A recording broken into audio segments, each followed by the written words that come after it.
కాబట్టి మీ మనస్సు అను నడుము కట్టుకొని నిబ్బరమైన బుద్ధి గలవారై యేసు క్రీస్తు ప్రత్యక్షమైనప్పుడు మీకు తేబడు కృప విషయమై సంపూర్ణ నిరీక్షణ కలిగి ఉండుడి. నేను పరిశుద్ధుడనై ఉన్నాను గనుక మీరును పరిశుద్ధులై ఉండుడని వ్రాయబడి ఉన్నది. కాగా మీరు విధేయులగు పిల్లలై మీ పూర్వపు అజ్ఞాన దశలో మీకుండిన ఆశలను అనుసరించి ప్రవర్తింపక మిమ్మను పిలిచినవాడు పరిశుద్ధుడై ఉన్న ప్రకారం మీరును సమస్త ప్రవర్తన యందు పరిశుద్ధులై ఉండుడి. మిమ్మను పిలిచినవాడు పరిశుద్ధుడై ఉన్న ప్రకారము మీరును సమస్త ప్రవర్తన యందు పరిశుద్ధులై ఉండుడి. ప్రార్థన చేసుకుందాం. దయాళుడైన తండ్రి, మీకు స్తోత్రాలు చెల్లిస్తూ ఉన్నాం. మీరు మమ్మలను ప్రేమించి మా ఆత్మల క్షేమం కొరకు అనుగ్రహించిన ఈ ఒక్క దినపు కూడికై మీకు స్తోత్రాలు చెల్లిస్తూ ఈ దినం కూడికలో 2వ సమావేశం నీ పాదాల దగ్గర కూర్చున్నాం. బాలుడైన సమూయేలు అడిగినట్టుగా మేము కూడా అడుగుతున్నాము. ప్రభువా, నీ దాసుడు ఆలకించును సెలవిమ్మని కోరి నీ వైపు మేము చూస్తున్నాము. కనికరించి మాతో మాట్లాడము. ఉదయకాలం మీ సన్నిధి మాకిచ్చారు, మాతో మాట్లాడుతూ వచ్చారు. మేము చాలా విషయాలలో ఒప్పించబడుతూ ఉన్నాము, మేము సవాలు చేయబడుతూ ఉన్నాము. మీకు స్తోత్రాలు. ఈ పూట కూడా మీ సన్నిధి మాకు సమృద్ధిగా ఇచ్చి మాతో మాట్లాడమని యేసుక్రీస్తు వారి యొక్క ఉన్నత నామంలోనే స్తుతులు చెల్లించి ఆరాధించి ప్రార్థిస్తున్నాము తండ్రి. ఆమెన్. ఆమెన్. ప్రియులారా, ఈ ఒక్క దినప కూడెక్కు దేవుడు తన దాసునికిచ్చిన మూలవచనం, మిమ్మల్ని పిలిచిన వాడు పరిశుద్ధుడయ్యున్న ప్రకారము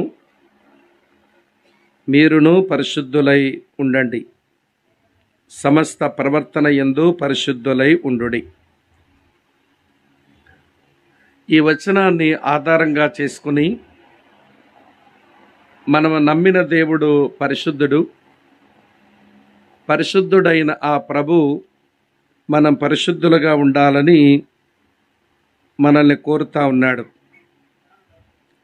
సరే, ఈ రోజుల్లో మనందరి ఆధ్యాత్మిక జీవితంలో వ్యక్తిగతంగా పరిశుద్ధత లోపించడానికి 5 కారణాలు మీతో పంచుకుంటూ వచ్చాను. ఈ పూట మన వ్యక్తిగతంగా పరిశుద్ధంగా ఉండడానికి ఆయన ఇచ్చినటువంటి సాధనమును ఉపయోగించుకుని వ్యక్తిగత పరిశుద్ధతలో మనం పెంపారినట్లు దేవుని వాక్యం నుంచి కొన్ని తలంపులు మనం ఈ సాయంత్రం నేర్చుకుంటాం. నేను ఈరోజు ఉదయం దేవుని వాక్యం చెప్పినప్పుడు కూడా ఆరంభంలో ఒక ప్రశ్న మిమ్మల్ని అడిగాను.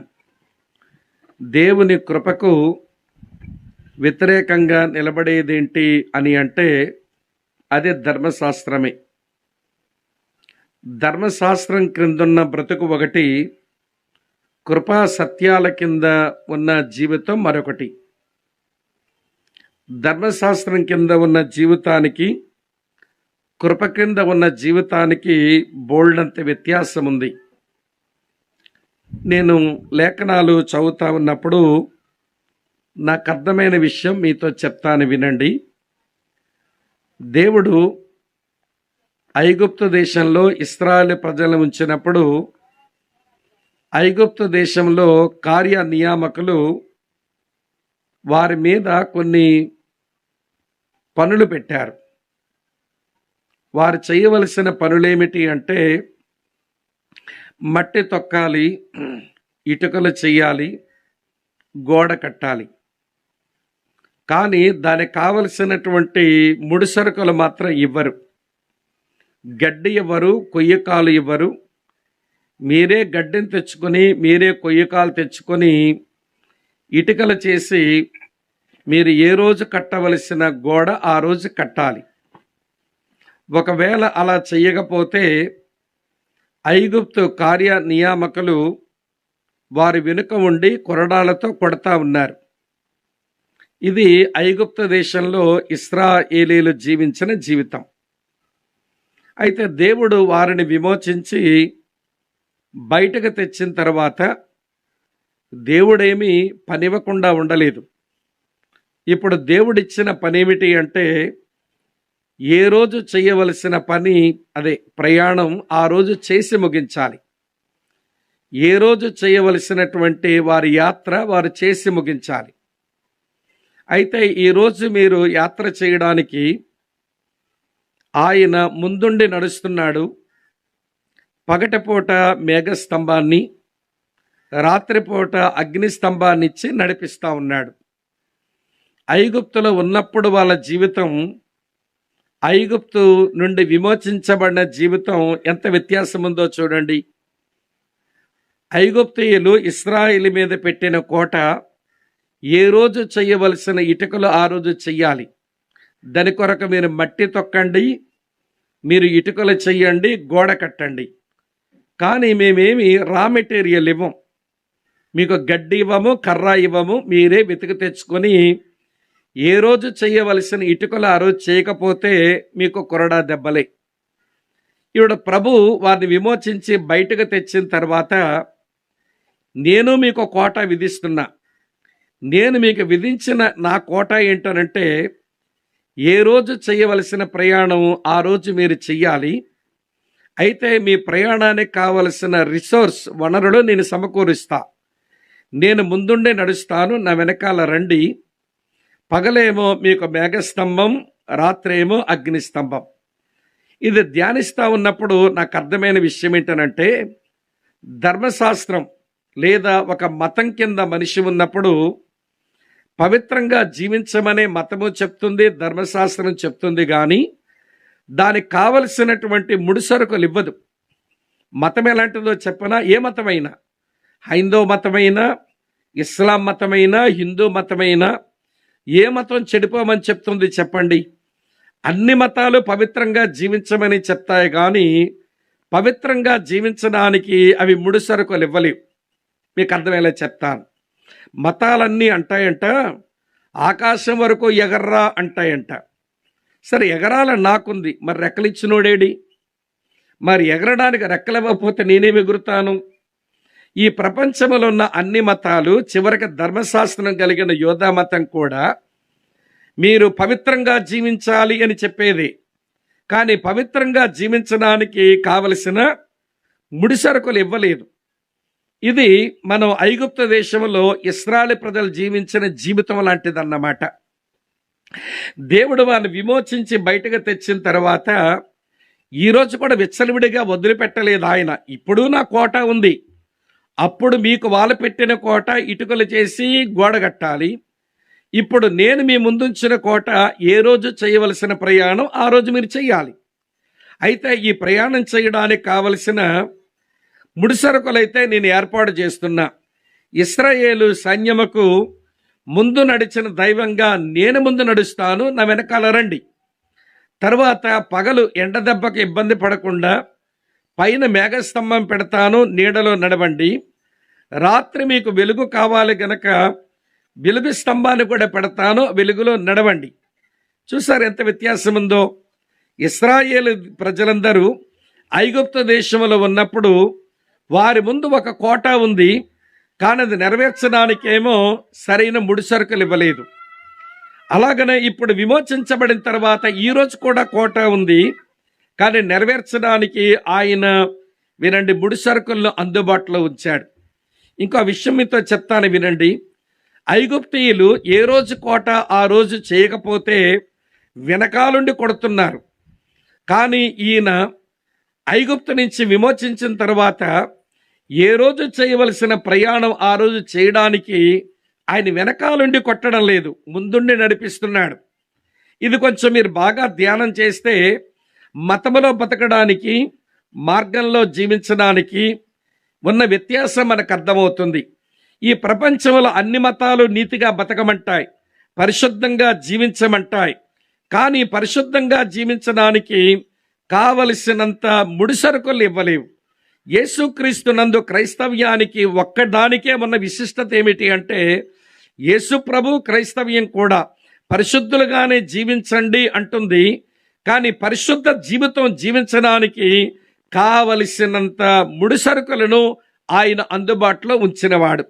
నేను ఉదయం చెప్పిన మాటలు విన్న తర్వాత పరిశుద్ధులుగా జీవించడానికి ఇన్ని లోపాలు పెట్టుకొని పరిశుద్ధ జీవితం ఏం జీవిస్తాము? నేను మీకు సైతాను గుసగుసలాడితే మీకు వినబడుతుంది. దేవుడు మెగాఫోన్లు అరిచినా వినబడదు, కానీ సైతాను చెవిలో గుసగుసలాడితే బాగా వినబడతా ఉంటుంది మనకి. ఇందాక సైతాన్ ఏమని ఉంటాడో చెప్పనా? మీ చెవిట్లో ఆడి భాష నాకు బాగా తెలుసునండి, మేనమామే కదా, వాడి భాష మనకు బాగా తెలుసు. వాడు అంటాడు, పరిశుద్ధంగా జీవించమని ఇంత గట్టిగా చెప్పాడు స్వామి బ్రదరు, అసలు పరిశుద్ధంగా జీవించడం అంటే తేలిక అనుకుంటున్నారా? మీ వల్లయ్యే పనే ఉత్తుదే. మీరు కూర్చొని విన్నారు కానీ మీరు పరిశుద్ధంగా ఉండలేరు, అది మీ వల్ల కాదు, మీరు జీవించలేరు, పరిశుద్ధత మీ చేత కాదు అని వాడు చెవిలో విస్పరింగ్, అదే గుసగుసలాడుతూ ఉండుంటాడు. మళ్ళీ కొంతమంది గుసగుసలు బాగా విని ఏదో విన్నాం కానీ బతకగలమా, ఏదో వినాలి కాబట్టి విన్నాము, సాయంత్రం పోవాలి కాబట్టి పోతామనుకుని అప్పుడే మైండ్లో ఫిక్స్ అయిపోయి ఉంటారు కొంతమంది.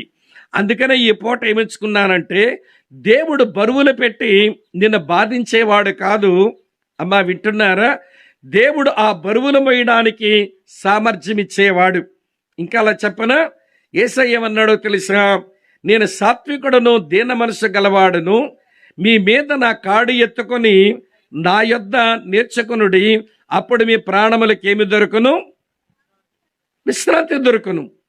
ఇక్కడ ప్రభు పిలిచిందేంటో తెలుసా? మీ మీద నా కాడి ఎత్తి నేర్చుకోండి, నేను సాత్వికుడును దీన మనసు గలవాడను, నా యొద్ద నేర్చుకోండి మీ ప్రాణాలకు విశ్రాంతి దొరుకును అని చెప్పినప్పుడు దానికి వర్డ్ పిక్చర్ అంటే వచ్చినానికి చిత్రం వేయవలసి వస్తే చిత్రం చెప్తాను వినండి. అమ్మా వినండి, చిత్రం చెప్తాను వినండి. ఒక రైతు దగ్గరేమో 2 ముసలెద్దులు ఉన్నాయి. అందులో ఒక ముసలెద్దు చచ్చిపోయింది. చచ్చిపోతే ఇప్పుడు రైతు మరో ఎద్దు కొనుక్కుందాం అనుకున్నాడు. ఇప్పుడు మీరే చెప్పండి, ఇతను సంతకు పోయి మరో ఎద్దును కొనుక్కోవాలి. తన దగ్గరున్న 2 ముసలి ఎద్దుల్లో ఒక ముసలెద్దు చచ్చిపోయింది. ఇప్పుడు ఈ ముసలెద్దు చచ్చిపోయిన దాని బదులుగా మరొక ఎద్దు కొనుక్కోవడానికి పశువుల మార్కెట్లోకి వచ్చాడు. మీలా చెప్పండి, మళ్ళీ ముసలెద్దునే కొంటాడా లేక పొడిచెద్దు కొంటాడా? చెప్పండి, మళ్ళీ ముసలెద్దే కొంటాడా పొడిచెద్దు కొంటాడా? మళ్ళీ ముసలెద్దు కొనుక్కుంటే ఇది చచ్చిందనుకో మళ్ళీ నష్టపోవాలి. ఇప్పుడు ఏం కొంటాడు? పొడిచెద్దే కొంటాడు. ఇప్పుడు పొడిచెద్దును తీసుకుని వచ్చిన తర్వాత ఎవడి కాడి పెట్టి ఒకవైపు ముసలెద్దును మరోవైపు పొడిచెద్దును పెట్టి ఆయన పని చేసుకుందామనుకుంటే ఈ పొడిచెద్దుకు ఎవడి కాడి కింద ఉండడం రాదు, ఇలా లాగుతుంది. దీనికి నాగల లాగడానికి మనసు లేదు, దీని బండి యొక్క కాడి మోయడానికి మనసు లేదు, పొడిచెద్దు కదా ఇలా లాగుతుంది. అప్పుడు ముసలెద్దు ఇలా చూసి, నన్ను నేర్చుకోవే, ఊరికే యజమాని దెబ్బలెందుకు తింటావు, ఊరికే యజమాని తిట్లెందుకు కాస్తావు, నేను చూసావా యజమాని కాడి కింద ఎంత చక్కగా ఉన్నా, నన్ను తిడుతున్నాడా కొడుతున్నాడా, కనుక నన్ను నేర్చుకో అని కాడిని ఒక్కర్తవే మొయ్యడం లేదు. ఒకవైపు నేనున్నానుగా, మరోవైపు అవతల వైపు నీవున్నావు, చక్కగా నడుద్దాం పదా ఇద్దరమని నన్ను నేర్చుకోవే అని చూస్తుందట. ఆ ముసలిద్దు ఎవరో తెలుసా? మనకొరు సిలువలో ప్రాణం పెట్టి చనిపోయి మళ్ళీ తిరిగి లేచి ఒక కాడికి కింద ఒకవైపు ఉండి మరో పక్కకు మనల్ని పిలుస్తున్న మన ప్రభు. ఆ ముసలిద్దే మన ప్రభు. నన్ను నేర్చుకో, కాడంతా నీ మీద పెట్టి నీకేం భారం పెట్టలేదుగా, మరోవైపు నేనున్నానుగా, నేను ఇటువైపు ఉన్నాను, నువ్వు అటువైపుకు రా. నీకు అలవాటు లేదు గనక తండ్రి కాడి కింద ఉండడం, నువ్వు అనవసరంగా దెబ్బలు తినేలా ప్రవర్తిస్తున్నావు. నేను ఒకవైపు మోస్తాను, నీవు మరోవైపు మొయ్యు. నేర్చుకో సాత్వికము నా దగ్గర, నేర్చుకో దీన మనసు నా దగ్గర, తండ్రి యొక్క మన్ననలు పొందుతావు. ఏమండి, యజమాని యొక్క మన్ననలు పొందుతావు, నాతో కలిసి నడువు అని పిలిచేవాడు మన ప్రభువైన యేసుక్రీస్తు. ఇంత ఉపోద్ఘాతం ఎందుకు చెప్పానంటే, పరిశుద్ధ జీవితాన్ని గురించి దేవుడు పిలుస్తున్నప్పుడు ఈ పరిశుద్ధ జీవితం కష్టం, ఇది మన వల్ల కాదు, మన పరిశుద్ధులు జీవించలేమని దుష్టుడు చెప్పే అబద్ధాలు వింటారేమో అన్న భయం వేసే ఉదయం ఒక మాట అన్నాను. పరిశుద్ధ జీవితం అనేది అది మన జీవన శైలి. దాని కొరకు పెద్ద తంటాలు పడనక్కర్లా, దాని కొరకు మన సర్కస్లు చేయనక్కర్లా. పరిశుద్ధ జీవితం మన జీవన శైలి. మన పరిశుద్ధంగా జీవించడం కొరకు పరిశుద్ధుడైన ప్రభు మనకు రిసోర్సెస్ ఇచ్చాడు, మనకి ముడిసరుకులు ఇచ్చాడు. వాటిని ఉపయోగించుకొని పరిశుద్ధ జీవితాన్ని మనం అలవర్చుకోవాలి. పరిశుద్ధతలో దినదినము పెంపారుతుండాలి. నువ్వు పరిశుద్ధంగా జీవించగలుగుతుంటే ఆత్మలో ఆనందించి దేవుణ్ణి ఆరాధించడంతో పాటు ఈ పరిశుద్ధ దేవుణ్ణి 10 మందికి అందించేలాగా నీవు చురుకుతనంతో భక్తి చేసే ఆ స్థాయికి చేరుకోవాలి అని నేను మీకు మనవి చేస్తున్నాను. అమ్మ, అర్థమవుతుందా? మనం నడిపించేవాడు ముందున్నాడా వెనకాల ఉన్నాడా? చెప్పరేమమ్మా. వెనకాలుండి కొట్టేవాడు ఐగుప్తు కార్య నియామకుడు, ముందుండి నడిపించేవాడు ఇశ్రాయేలు నడిపించు దైవం. వెనకాలుండి బాధించేది మతం, ముందుండి నడిపించేది మార్గం. కోటాలు ఇద్దరు ఇస్తారు, కానీ ఒకరు కోటా ఇస్తారు కానీ చెయ్యమని దాన్ని నెరవేర్చడానికి సామర్థ్యం ఇవ్వరు. కానీ దేవుని కృప యేసుక్రీస్తునందు కోటా మాత్రమే కాదు కానీ దానికి కావలసినంత సామర్థ్యం ఇస్తాడు. ఈరోజు విశ్వాసుల పరిశుద్ధ జీవితానికి దేవుడిచ్చిన రిసోర్సెస్లో ఒక 3 రిసోర్సెస్ చూపిస్తాను. ఒకటే వివరించగలను, 3 వివరించలేను, ప్రాముఖ్యమైనది వివరిస్తాను. అయితే వినండి సావధానంగా. మొదటి రిసోర్సెస్, మొదటి సాధనం, పవిత్రమైన పరిశుద్ధమైన జీవితానికి మొదటి సాధనం ఏంటనంటే హెబ్రీ పత్రిక 9వ అధ్యాయం 14వ వచనం. హెబ్రీయులకు రాసిన పత్రిక 9వ అధ్యాయం 14వ వచనం, నిత్యుడగు ఆత్మ ద్వారా తన్ను తాను దేవునికి నిర్దోషునిగా అర్పించుకొనిన క్రీస్తు యొక్క రక్తం నిర్జీవ క్రియలను విడిచి జీవము గల దేవుని సేవించుటకు మీ మనస్సాక్షిని ఎంతో ఎక్కువగా శుద్ధి చెయ్యను. మనల్ని పిలిచిన దేవుడు పరిశుద్ధుడు, మనల్ని పరిశుద్ధులుగా ఉండమని పిలుపునిచ్చాడు. అయితే మన వ్యక్తిగత పరిశుద్ధత కొరకు ఆయన ఇచ్చిన ఒక సాధనం ఏంటనంటే ఆయన అమూల్యమైన పవిత్రమైన రక్తం. ఆయన రక్తమే మనల్ని పరిశుద్ధపరచగలదు.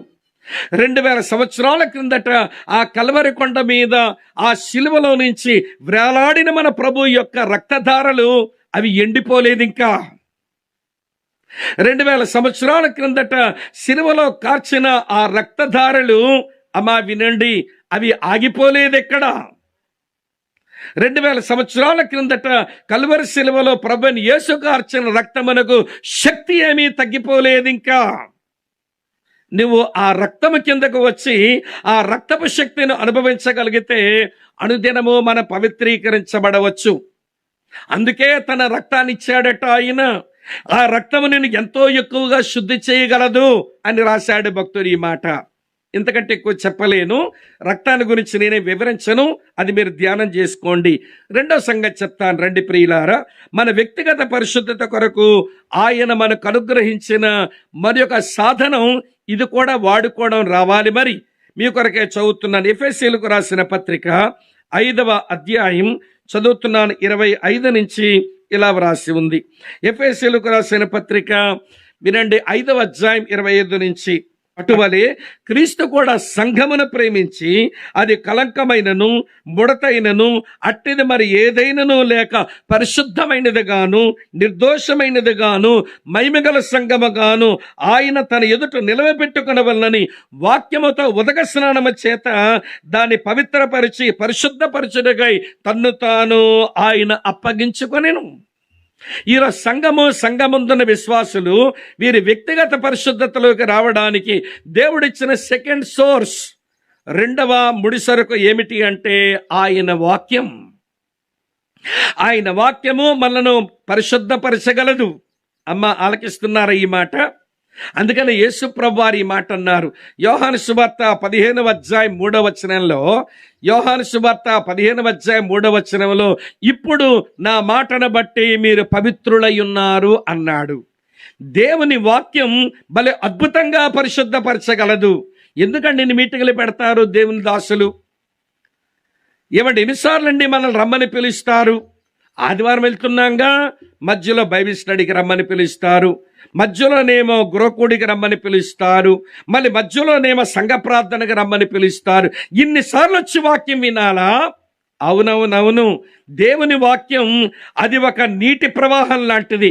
నీ మీద ఉన్న ఈ లోకమాలిన్యాలు, ఈ లోక కలంకాలు, నీలో ఉన్న ముడతలు మచ్చలన్నీ ఈ వాక్యం ముందుకు వచ్చినప్పుడు ఆ వాక్యముతో ప్రభు కడుగు పరిశుద్ధపరుస్తాడట.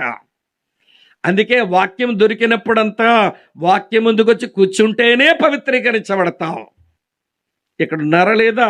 యేసు రక్తం, యేసు వాక్యం పరిశుద్ధ జీవితానికి దేవుడిచ్చిన సాధనాలు.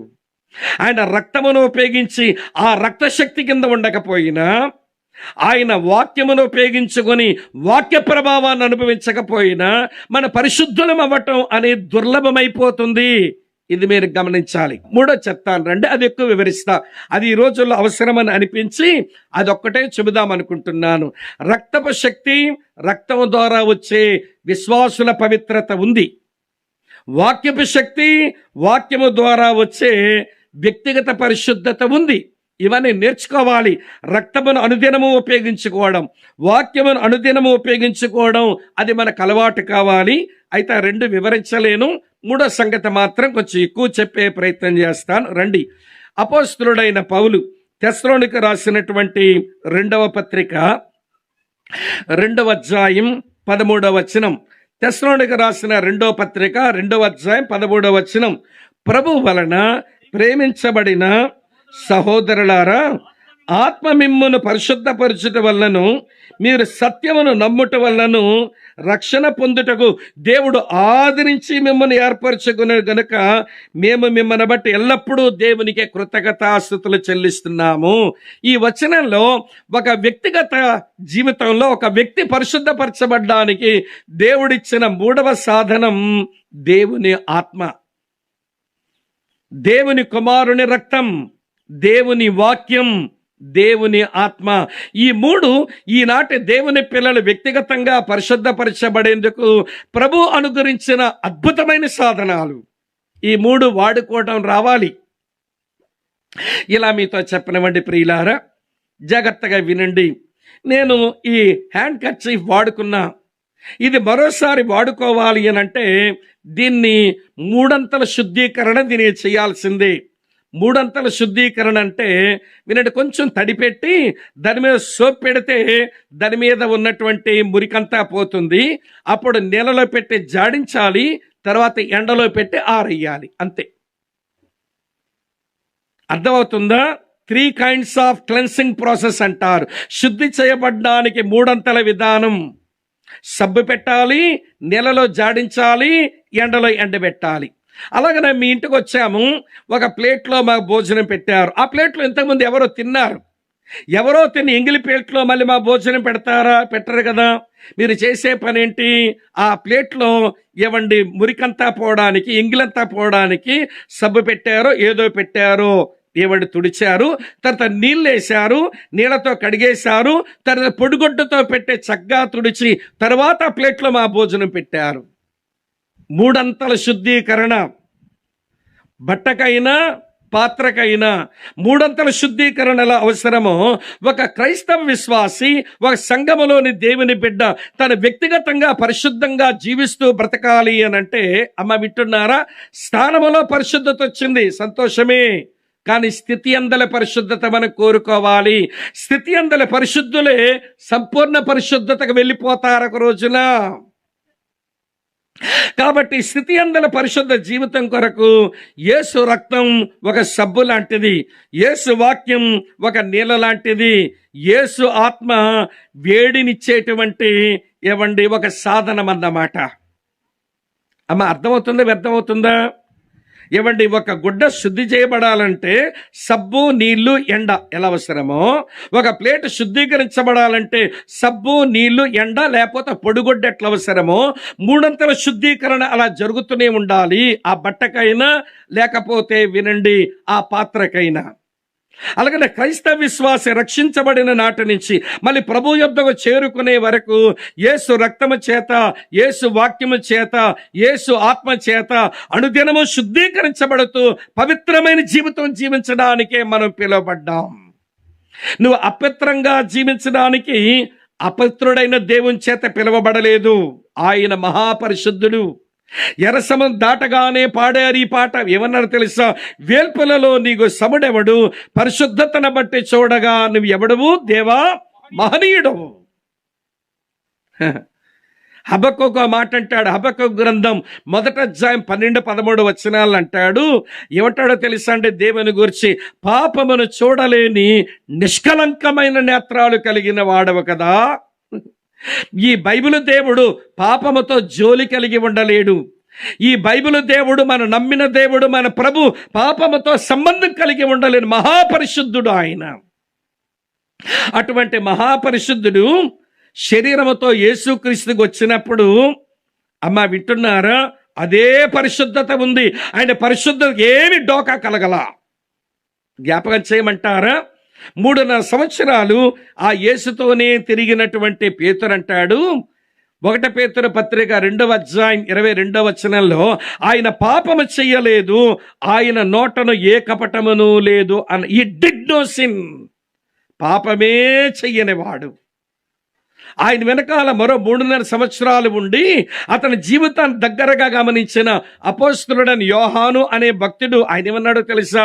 1 యోహాను 3:5 ఉంటుంది, పాపములను తీసివేయుటకు ఆయన ప్రత్యక్షమాయెను, ఆయనందు పాపమేమీ లేదు. ఈ హ్యాడ్ నో సిన్, పాపమే లేనివాడు.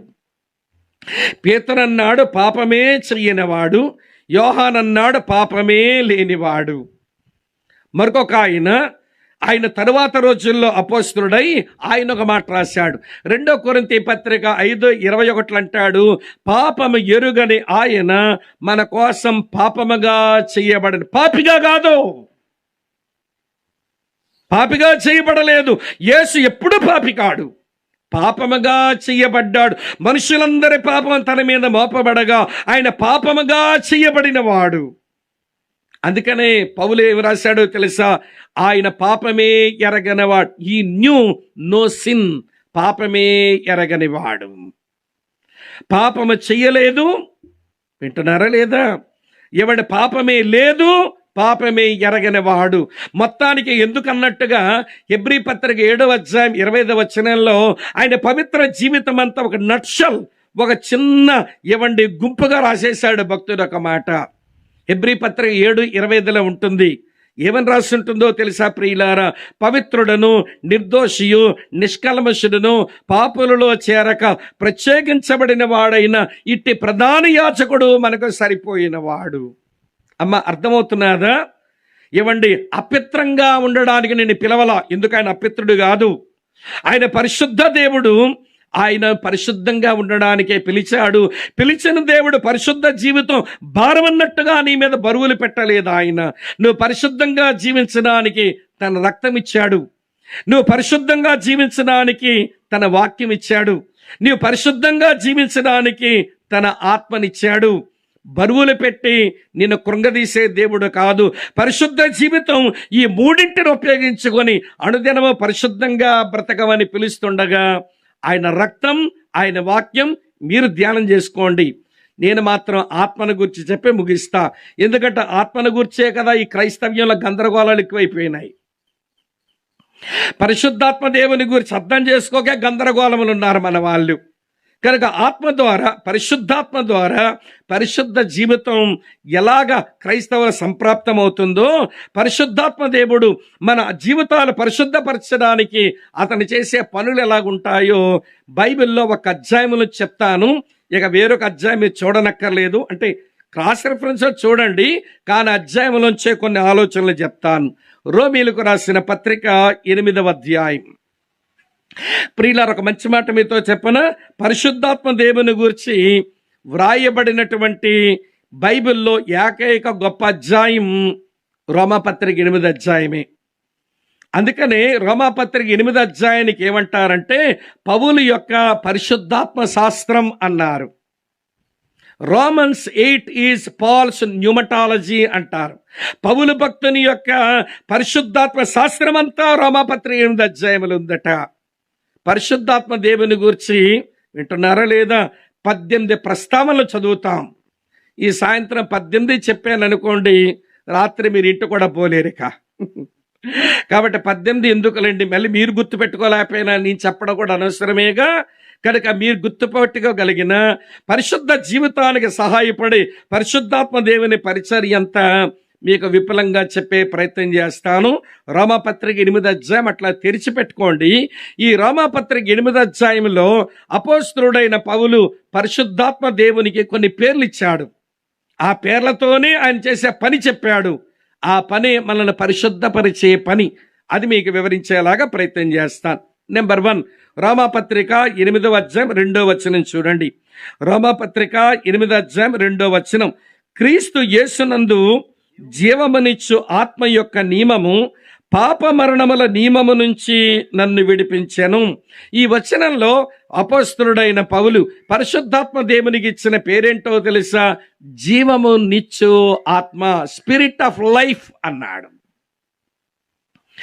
జీవమునిచ్చు ఆత్మ. పరిశుద్ధాత్మ దేవునికి ఒక పేరు జీవమునిచ్చు ఆత్మ. ఇదేంటో మనకు అర్థం కావాలంటే మళ్ళీ ఏదేం తోటలోంచే మనం ప్రయాణం మొదలు పెట్టాలి. నాతో వినండి ప్రియులారా. ఆదికాండం 2వ అధ్యాయం 17వ వచనంలో దేవుడు అన్నాడు, మీరు మంచి చెడ్డల తెలివినిచ్చు వృక్ష ఫలము తిను దినమున మీరు నిశ్చయముగా చచ్చెదరు అన్నాడు. మరి ఆదామవ్వలిద్దరూ ఆ ఫలము తిన్నారు. చచ్చారా మరి వీళ్ళిద్దరూ? ఇంతకు మీరు ఎక్కడ ఉన్నారా? డోకిపర్లోనున్నారా తల్లి? చెప్పండి, ఏమన్నాడు ప్రభు? ఆదికాండం 2:17 మంచి చెడ్డల తెలివినిచ్చు వృక్షఫలము తినుదినమన మీరు నిశ్చయముగా చచ్చెదరన్నాడు. ఇద్దరు తిన్నారు. చచ్చారా వీళ్ళిద్దరూ? ఏమిటి మీ మౌనానికి అర్థం? మీ మౌనానికి అర్థం ఏంటో? చచ్చారా లేదంటే మీరు మాట్లాడలేండి, నేను మాట్లాడతా. మైక్ నాకు ఇచ్చారుగా. ఏమండి, చచ్చారా లేదంటే ముమ్మాటికి చచ్చారు. అదేంటండి, ఆదామవల బతికే ఉన్నారు కదా అంటే, ఏమండి మనం చూడ్డానికి బతికే ఉన్నారు కానీ అక్కడ చావు అంటే అర్థం ఏంటో తెలుసా? నిశ్చయముగా చచ్చెదరు. చావు అంటే అర్థం ఏంటో తెలుసా? దేవునితో ఎడబాటు, సపరేషన్ ఫ్రమ్ లివింగ్ గాడ్. జీవము గల దేవుని నుంచి వేరైపోయారు. దీనికే పౌలు భాషలో ఎఫెసీ పత్రిక 2:1 పౌలు రాస్తుంటాడు, అపరాధముల చేతను పాపముల చేతను ఏమైనారు? చచ్చినవారు.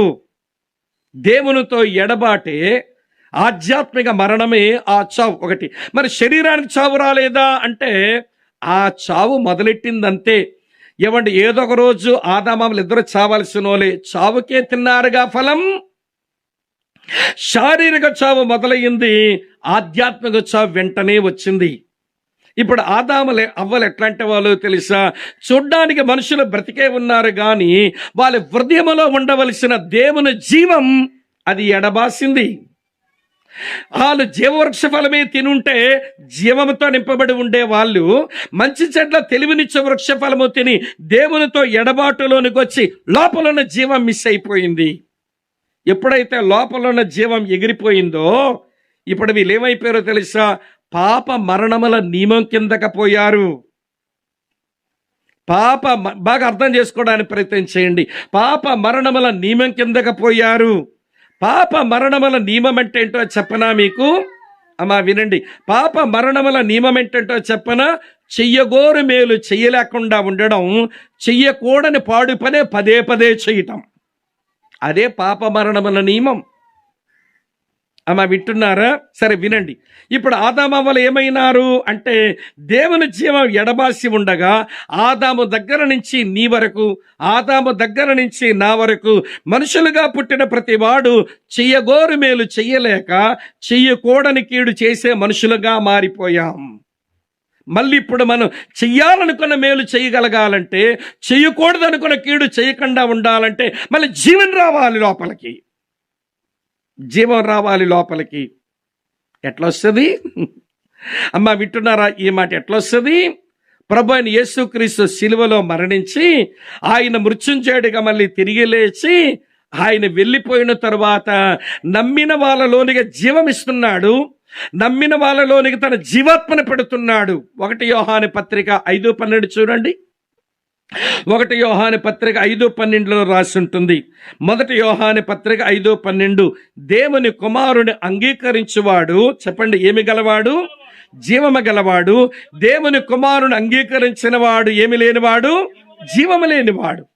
ఎవరైతే యేసుక్రీస్తుని నమ్మారో, ఆయన నామాన్ని అంగీకరించారో వారు జీవము గలవారు. ప్రియులారా వినండి, జీవము గలవారు ఎట్లయినామనంటే జీవాత్మ లోపలికి వచ్చేశాడు.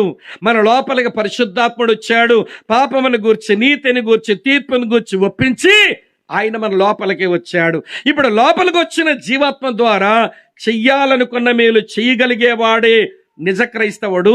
చెయ్యకూడదనే పాడు పని చేయకుండా ఉండగలిగేవాడే నిజ క్రైస్తవుడు. కనుక జీవమునిచ్చాత్మ లోపలికి వచ్చి పాప మరణముల నియమము నుంచి విడిపిస్తాడట. ఇంకా మీకు బాగా అర్థమయ్యేలా చెప్తా. వింటున్నారా లేదా మీరు? అమ్మ సెల్ భాషలో చెప్తే బాగా అర్థమవుతుందిగా, ఎందుకంటే సెల్ ప్రపంచంలో బతుకుతున్నాం కాబట్టి. వింటున్నారా లేదా?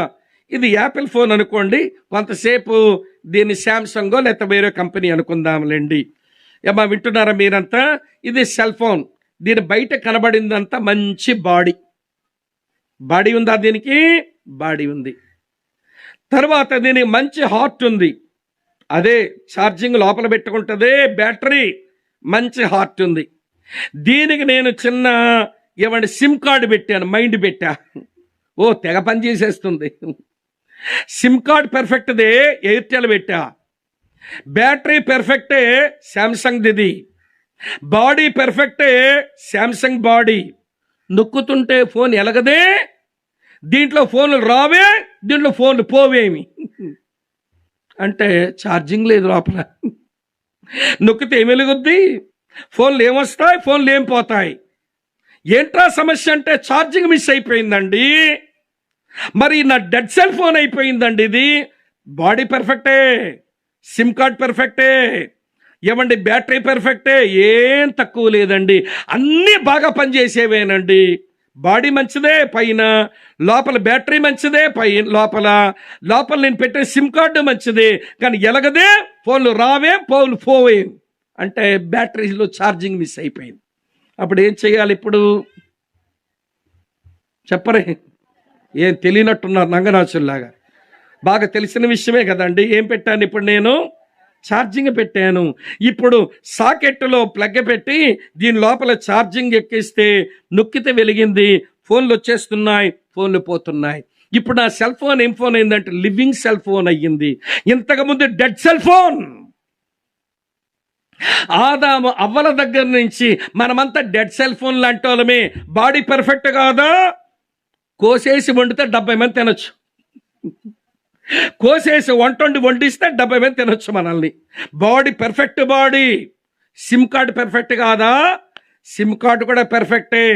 బ్యాటరీ పెర్ఫెక్ట్ కాదా? బ్యాటరీ పెర్ఫెక్టే. సమస్య ఏంట్రా? చెయ్యాలనుకున్న మంచి ఎందుకు చేయలేకపోతున్నా? చేయకూడదనుకున్న పాడు పనులు ఎందుకు చేస్తున్నా? ఇక్కడ ఉండవలసిన దేవుని జీవాత్మ, దేవుని జీవం పాపమని బట్టి వెళ్ళిపోయింది. ఇప్పుడు నేను యేసుని నమ్మాను, దేవుడు జీవాత్మను లోపలికి ఇవ్వగా ఇప్పుడు చెయ్యాలనుకున్న మంచి చేయగలను, చేయకూడదనుకున్న కీడు చేయకుండా ఉండగలను. అలాగ నాకు పరిశుద్ధ జీవితాన్ని లోపలికి వచ్చిన జీవాత్మ అనుగ్రహిస్తున్నాడు. సెల్ భాషలో చెప్పిన అర్థం అవ్వలేదా? అర్థమైందమ్మా? ఈ భాషలో చెప్పిన అర్థం కాకపోతే ఇక నేనేం చేయలేను. ఇక ఆమె అర్థమవుతా. పౌలు భక్తుని అంటాడు, ఒరే బా, పరిశుద్ధ జీవితం జీవించమని ఆయన పిలిచినందుకు మీరు బెంబేలు ఎత్తిపోకండి. మీ పరిశుద్ధ జీవితానికి కావలసిన వనరులను ఆయన సమకూర్చాడు. మీకు విషయం తెలుసా? రోమాపత్రిక 6వ అధ్యాయం నుంచి 8వ అధ్యాయం వరకు పరిశుద్ధ జీవితం గురించే రాశాడు. ఆ రోజు రోమీలు కూడా, ఒరి బాబాయ్, పరిశుద్ధంగా జీవించాలంటే ఇంత భారం మా మీద పెడుతున్నాడో దేవుడని బెంబేలెత్తిపోతున్నారని, గాబరా పడుతున్నారని మీరేం వర్రీ కాకండ్రా బాబు. మీ వ్యక్తిగత పరిశుద్ధ జీవితానికి దేవుడు అనుగ్రహించిన సాధనం దేవుని ఆత్మ. ఆయన జీవమునిచ్చే ఆత్మగా వచ్చి పాప మరణముల నియమము నుంచి విడిపించి మీకు పవిత్ర జీవితాన్ని ఇస్తాడు అన్నాడు. ఒకటి. రెండో సంగతి చెప్తాను రండి. దేవుని ఆత్మను గురించి రెండవ మాట. రోమీలకు రాసిన పత్రిక 8వ అధ్యాయం చదువుతున్నాను చూడండి, 9వ వచనం. రోమాపత్రిక 8వ అధ్యాయం 9వ వచనం. దేవుని ఆత్మ మీలో నివసించుచున్న ఎడల మీరు ఆత్మ స్వభావము గలవారే గాని శరీర స్వభావం గలవారు కారు అన్నాడు. దేవుని ఆత్మకు ఆయన ఇచ్చిన రెండో పేరేంటో తెలుసా? అమ్మా, పరిశుద్ధాత్మగా ఆయన ఇచ్చిన రెండో పేరేంటో తెలుసా? స్పిరిట్ ఆఫ్ గాడ్, దేవుని ఆత్మ అన్నాడు. స్పిరిట్ ఆఫ్ లైఫ్, జీవమునిచ్చు ఆత్మ. స్పిరిట్ ఆఫ్ గాడ్, దేవుని ఆత్మ. దేవుని ఆత్మగా లోపలికి వచ్చిన పరిశుద్ధాత్ముడు నువ్వు యేసుని నమ్మిన రెప్పపాటు గడియలోనే, నీ పాపాల విషయమై పశ్చాత్తాపడిన ఆ మరుక్షణములోనే నీ లోపలికి వచ్చిన పరిశుద్ధాత్మ దేవుడు ఆయన ఎవరో తెలుసా? దేవుని ఆత్మ. దేవుని ఆత్మగా లోపలికి వచ్చి ఎట్లా చేస్తాడు ఆయన? చూపిస్తాను చూడండి. 1 కొరింథీ పత్రిక 3వ అధ్యాయం 8వ అధ్యాయం దగ్గర వేని పెట్టి ఉంచుకోండి, మళ్ళీ అక్కడికి వస్తాంగా. మొదటి పత్రిక కొరింథీ పత్రిక 3వ అధ్యాయం, మళ్ళీ రోమ 8కి వస్తాం, అది కలిపేయకండి. 1 కొరింథీ పత్రిక 3వ అధ్యాయం 16వ వచనం చూడండి.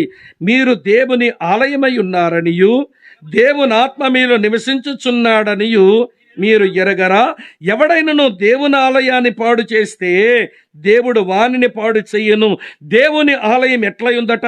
పరిశుద్ధమై ఉన్నది, మీరు ఆ ఆలయమై ఉన్నారు. ఇప్పుడు పరిశుద్ధాత్ముడు దేవుని ఆలయముగా లోపలికి వచ్చి, అమ్మ, అక్క, చెల్లి వింటున్నారు, మనల్ని ఎట్లా తయారు చేశాడో తెలుసా? దేవాలయాలుగా చేసేశాడు. మనమంతా ఎవరమో చెప్పమంటారా? మనము దేవాలయాలు. చెప్పండి ఒకసారి నోటితో, ఎవరు మీరంతా? దేవాలయాలు. మనం ఇటుక, రాళ్ళు, సిమెంట్తో కట్టుకున్నాము ఒక దేవాలయం. ఇటుక, రాళ్ళు, సిమెంటు, ఇనుము, కర్ర, దాంతో కట్టుకున్నాం ఒక దేవాలయం. ఆ దేవాలయం కదలని దేవాలయం. నిన్న చూస్తే అక్కడే ఉంది, ఈరోజు చూస్తే అక్కడ ఉంది, రేపు చూసినా అక్కడే ఉంటుంది, వచ్చే సంవత్సరం చూసినా అక్కడే ఉంటుంది. కదలని దేవాలయం అంతే. కదలని దేవాలయం మనుషులు కడతారు, కదలని దేవాలయాలు దేవుడు కడతాడు. దేవుని ఆత్మ లోపలికి వచ్చి మనల్ని కదులుచున్న దేవాలయాలుగా చేశారు. కదిలే దేవాలయాలు మనుషులు కట్టలేరు, దేవుడే కట్టాలి. కదలని దేవాలయమే మనం కట్టుకున్నాం. నిన్న అక్కడ ఉంది, ఈరోజు అక్కడ ఉంది, రేపు అక్కడే ఉంటుంది, అది కదలదు. కానీ కదులుచున్న దేవాలయం, ఈ దేవాలయం శ్రీకాకుళం నుంచి వచ్చింది, ఆ దేవాలయం మేరిగపూడి నుంచి వచ్చింది, ఆ దేవాలయం డోకిపరుది. కొత్త ఊర్లు తెలియలే నాకు, ఈ చుట్టుపక్కల ఊర్లో. ఇవన్నీ ఏంటంటే ఇవన్నీ కదులుచున్న దేవాలయాలు. మీకు మంచి విషయం చెప్పనా, కదులుచున్న దేవాలయాలన్నీ కలిసి కదలని దేవాలయంలో కూర్చుంటే అక్కడ దేవుని తేజోమహిమ నిలుస్తుందట. దానినే దావీదు అంటాడు, దాన్ని నేను ప్రేమిస్తున్నాను అన్నాడు. 26వ కీర్తన 8వ వచనం అంటాడు, దేవా నీ తేజో మహిమ నిలుచు స్థలమును నేను ప్రేమించుచున్నాను. ఈ కదులుచున్న దేవాలయాలన్నీ కలిసి ఒక కదలని దేవాలయం దగ్గర రావాలి. ఇప్పుడు మన కదులుచున్న దేవాలయాలు ఎట్లయినాము అని అంటే, దేవుని ఆత్మ మన లోపలికి వచ్చి మనల్ని దేవాలయముగా మార్చాడు. మన పరిశుద్ధమైన దేవుని ఆలయాలమంట. ఆలయం పరిశుద్ధమైనది అని రాసింది ఇక్కడ. అమ్మ వింటున్నారా? మన పరిశుద్ధ దేవాలయాలం అయ్యాం. ఇప్పుడు చెప్తాను వినండి. పరిశుద్ధ జీవితం కొరకు దేవుని ఆత్మగా వచ్చిన వాడు మన దేవాలయంగా చేసి, వినండి చాలా జాగ్రత్తగా చెప్తాను, దేవుని ఆత్మగా ఆయన మన లోపలిగా వచ్చి మన దేవాలయాలుగా మార్చిన తర్వాత పరిశుద్ధ జీవితం ఎట్లబ్బుతుందండి అంటే, లోపలికి వచ్చిన వాడు దీన్ని దేవాలయంగా మార్చాడు. కాబట్టి చెప్తాను వినండి. దేవాలయంలో ఏమి జరగాలి అంటే భక్తి జరగాలి. దేవాలయంలో ఏమి జరగాలి? భక్తి జరగాలి. భక్తి అంటే ఏమనుకుంటున్నారు?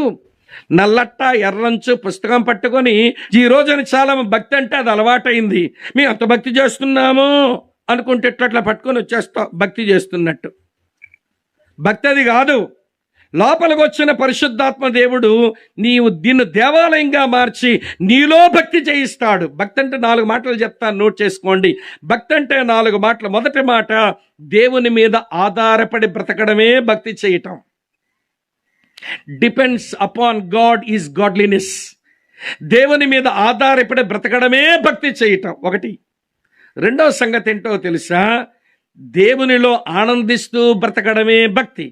Delight in God is godliness. దేవునిలో ఆనందిస్తూ బ్రతకడమే భక్తి. మూడవ మాట, దేవుని చేత నడిపించబడుతూ బ్రతకడమే భక్తి. Directed by God is godliness. దేవుని చేత నడిపించబడుతూ ఉండడమే భక్తి. దేవుని కొరకు శక్తివంతులుగా ఉండడమే భక్తి. Dynamics for God is godliness.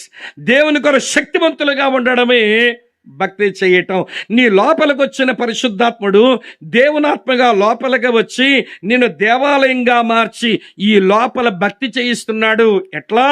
దేవుని మీద ఆధారపడేలాగా ప్రేరణిస్తున్నాడు, దేవునిలో ఆనందించేలాగా నిన్ను చేస్తున్నాడు, దేవుని చేత నడిపించబడే మనిషిలాగా చేస్తున్నాడు, దేవుని కొరకు శక్తివంతమైన వ్యక్తిలాగా నిన్ను మార్చేస్తున్నాడు. ఈ 4 విధానాల్లో బతికితే పరిశుద్ధ జీవితం కొట్టొచ్చినట్టు కనబడుతుందండి మనలో. మనకు మాయిదార రోగం ఏంటంటే, దేవుని మీద ఆధారపడడం కంటే మనుషుల మీద ఆధారపడడం బాగా వచ్చు. దేవునిలో ఆనందించడం కంటే దేవుడిచ్చిన వాటిలో ఆనందించడం వచ్చు. మీకు దేవుళ్ళు ఆనందించడం వచ్చా? నేను క్రైస్తవులకి ఈరోజు నీ మాట అడగాల్సి వస్తుంది. దేవునిలో ఆనందించడం రావట్లేదు, కానీ దేవుడిచ్చిన వాటిలో ఆనందిస్తున్నారు. వరప్రదాతలు ఆనందించరు కానీ వరములు ఆనందిస్తున్నారు. దాతలు ఆనందించరు కానీ దానములు ఆనందిస్తుంటారు. మీకు అర్థమయ్యేలా చెప్పనా? ఇదేంటో, మా దగ్గరే ఓ సిస్టర్ గారికి పిల్ల 6 సంవత్సరాలు అయితే పిల్లల బుట్టల. మరి ప్రార్థన చేయమని అడుగుతారు కదండి సంఘానికి, సేవకులకి. అడిగారు, చాలామంది ప్రార్థన కూడా చేశారు. మొత్తానికి మంచి పిల్లగాడు పుట్టాడు. పుట్టినప్పుడు హాస్పిటల్ తీసుకెళ్లారు డెలివరీకి. నేను ఇప్పుడు వచ్చినట్టే ఎక్కడో మినిస్ట్రీకి వెళ్ళిపోయాను. నేను పరిచయం చేసి వచ్చాక ఆ హాస్పిటల్ నుంచి ఇంటికి కూడా వెళ్ళిపోయిందంట. నేను ఇంటికి వెళ్ళగానే ఏమండి నా భార్య అంది, ఏమండి ఆ సిస్టర్ గారు ఇంటికి వచ్చేసిన పదండి విజిటింగ్కి వెళ్దామంది. అలిసిపోయాను అమ్మాయి, వెళ్దాంలే 1-2 రోజులు పోయాకన్నాను. అమ్మో ఆవిడ అసలు మంచిది కాదండి, వెళ్ళి చూసి వచ్చేద్దాం పద అంటుంది ఈవిడ. ఎందుకనంటే మీరు మామూలు కాదు కదా, మేము హాస్పిటల్కి వెళ్ళి వచ్చినా కానీ పలకరింపుకే రాలేదండి దేవుని సేవకులు ఇల్లు అని మీరు మమ్మల్ని ఏపుకొని తింటారుగా. అసలు మిమ్మల్ని విజిట్ చేయకపోతే మమ్మల్ని ఊరుకుంటారా మీరు? అందులో హాస్పిటల్కి వెళ్ళి మళ్ళీ వచ్చాక పలకరింపు రాపోతే ఊరుకుంటారా? మా మీద ఎంత బురద చల్లాలో అంత బురద చల్లుతారు, మా నెత్తి మీద మా మొక్క మీద పేడ కొడతారు మీరు. మీకు దండం.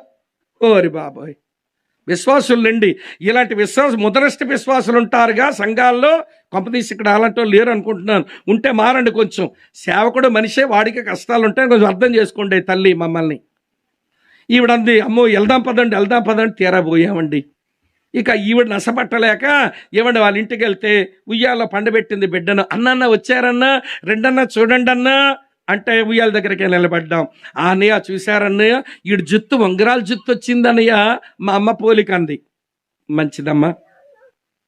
చూశారన్నయ్య వీడి యొక్క బొగ్గలు సొట్ట బొగ్గలు వచ్చాయి అన్న, మా తమ్ముడికి ఇలాగే ఉంటాయి అంది. మంచిదమ్మా. ముక్కు చూశారన్నా, సోదు ముక్కు వచ్చింది, నా ముక్కే వచ్చింది. మంచిదమ్మా. ఆడి కాలు చేతులు గోర్లు చూశారన్నా, మా డాడీ ఇలాగే ఉంటాయి అంది. మంచిదమ్మా అన్నాను. కానీ మనసులో ప్రశ్న వచ్చింది, 2 ప్రశ్నలు వచ్చాయి. ఒక ప్రశ్న ఏంటనంటే, ఈ పుట్టిన పిల్లగాడికేమో జుత్తేమో ఈవిడి గారి అమ్మ పోలిక, బొగ్గలేమో వీళ్ళ తమ్ముడు గారి పోలిక, ముక్కేమో ఈవిడి గారి పోలిక, గోర్లేమో వీళ్ళ నాన్న పోలిక. భర్త తరపులు ఒక పోలిక రాలేదేం పిల్లగాడికి? భర్త తరపులు ఒకటి రాలేదంట పిల్లాడికి. రెండో ప్రశ్న ఏమొచ్చిందనంటే, దేవుడిచ్చిన బిడ్డలు ఆనందిస్తుందా లేక బిడ్డనిచ్చిన దేవుళ్ళు ఆనందిస్తుందా? దేవుడిచ్చిన బిడ్డలు ఆనందిస్తుంది కాబట్టి బిడ్డను వర్ణించింది. కానీ బిడ్డనిచ్చిన దేవుణ్ణి కానీ వర్ణించుంటే ఈమె దేవుళ్ళు ఆనందించే అమ్మ అనుకునేవాడిని. ఈ రోజున క్రైస్తవులు కూడా అంతేనండి. దేవుడిచ్చినవన్నీ చెప్పుకొని సంబరపడతారు, కానీ ఇచ్చిన దేవుని గురించి ఏ మంచి మాట రాదు వీళ్ళ నోట్లోంచి. అక్క, చెల్లి, తమ్ముడన్న వినండి. దేవుని ఆత్మగా లోపలికి వచ్చిన పరిశుద్ధాత్ముడు మన దేవాలయముగా చేసి లోపల భక్తి నేర్పిస్తున్నాడు. దేవుని మీద ఆధారపడేలాగా, దేవునిలో ఆనందించేలాగా, దేవుని చేత నడిపించబడేలాగా, చివరికి దేవుని కొరకు శక్తివంతంగా ఉండేలాగా లోపలికి వచ్చి పనిచేస్తున్నాడు.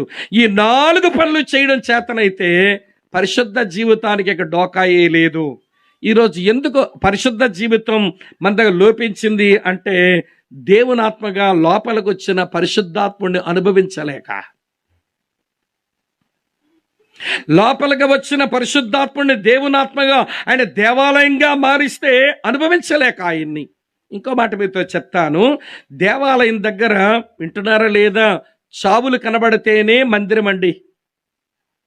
దేవాలయం అంటే మరణాలు కనబడితే మందిరం. మరణము లేని దగ్గర అది మందిరం ఎట్లవుతుంది? గుర్రన్నా చావాలా? చెప్పరేమండి. మేకన్నా చావాలా? కోడి దూడైనా చావాలి. ఏదైనా మరణిస్తేనే కదా బలిపీఠం దగ్గర అక్కడ ఆరాధికుడు వెళ్ళి ఆరాధించుకోవడానికి. ఇప్పుడు దేవుడు దీన్ని దేవాలయంగా మార్చాడనంటే ఇక్కడ మరణం కనబడాలి. ఎలా మరణం కనబడాలనంటే, ఈ సహోదరి కోపం ఎక్కువ, ఆ సహోదరి వ్యసనాలు ఎక్కువ. కానీ ప్రభు ఆత్మ లోపలికి వచ్చాక ఆ పాడు మాటలు మానేశారు, వ్యసనాలు మానేశారు, పవిత్రంగా జీవిస్తున్నారు, ఆ పాపానికి చచ్చిపోయారు అని సాక్ష్యం రావాలి. వింటున్నారా లేదమ్మా? ఈరోజు చావులు కనబడ్డంలా. క్రైస్తవుడు అంటే ఒకరోజు చచ్చినోడు కాదండి, దేవుని మందిరముగా తన జీవితంలో మరణాలు చూసే ప్రతిరోజు వచ్చేవాడే. పౌలు అందుకే మాట అన్నాడు. చదువుతాను చూడండి. కొరింథీయులకు రాసిన మొదటి పత్రిక 15వ అధ్యాయంలో చదువుతున్నాను చూడండి. 31వ వచనం. సహోదరులారా, మన ప్రభువైన క్రీస్తు యేసునందు మిమ్మల్ని గూర్చి నా కలిగున్న అతిశయముతోడు నేను దినదినము చనిపోవచ్చున్నాను. మిమ్మల్ని ఒక మాట అడిగినా, నేను చచ్చారా? మీరు చావలేదా? పోనీ మొన్న చచ్చారా? అప్పుడు చావలేదా? ఈరోజు వాక్యం వినడానికి వచ్చా, ఈరోజైనా చచ్చారా? ఈరోజు చావలేదా? మరి మీరు దేవాలయం ఎట్లయ్యారు? దేవునాత్మ మీలో నివసిస్తున్నట్టు ఎట్లా చెప్పుకోము? దినదినము చావాలి.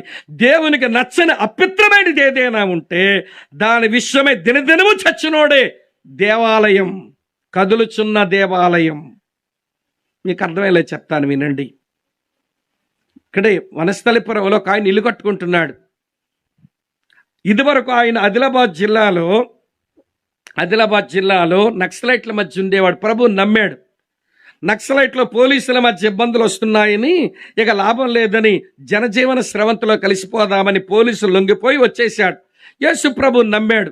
ఏదో సేవ చేసుకుని బతుకుదామంటే వాక్యం చెప్పేది రాదు, ఎవరు అతను అంగీకరించడం లేదు. కనుక వచ్చిందంత ఏంటనంటే కంజర వాయించుకోవడం వచ్చు, కొన్ని పాటలు రాయడం వచ్చు, కొన్ని పాటలు పాడడం వచ్చు. అందులో తెలంగాణ జానపద గీతాలు బాగా రాసుకుంటాడు, పాడుకుంటాడు. ఇక పాటలు పాడుకుంటే సేవలో బతుకుతున్నాడు. ఈ వనస్థలపురం వచ్చి ఇల్లు కట్టుకుంటున్నట్ట. ఇల్లు కట్టుకుంటే మనం ఇల్లు కట్టినప్పుడు ఇటుక, రాళ్ళు, సిమెంట్, ఇనప చువ్వలు ఎరిగింటోళ్ళకి పొరిగింటోళ్ళు ఇబ్బంది కలిగిస్తాయిగా. వీళ్ళు కట్టుకుంటున్న ఇంటి ముందు ఒక ఆవిడ ఉందంట. ఆవిడ గంపలో రక్క. ఆవిడేమో ఈ ఇసుకటేసేసారు, ధూళి వచ్చేస్తుంది. ఏమమ్మా, నువ్వు ఇల్లు కట్టినప్పుడు ఇలాంటి ఇబ్బందులు ఇంకోలా కలగలేదా? కొద్ది రోజులు భరించలేవంటే భరించుది ఇవిడంతే. తిడుతుందంట, ఊరికే ఆడిపోసుకుంటుందట. ఒకరోజు ఈయన ఇంట్లోనే ఉన్నాడు. ఇంట్లో ఉంటే ఎదురింటి గంపనో రావిడ ఊరికే తిడతా ఉందంట.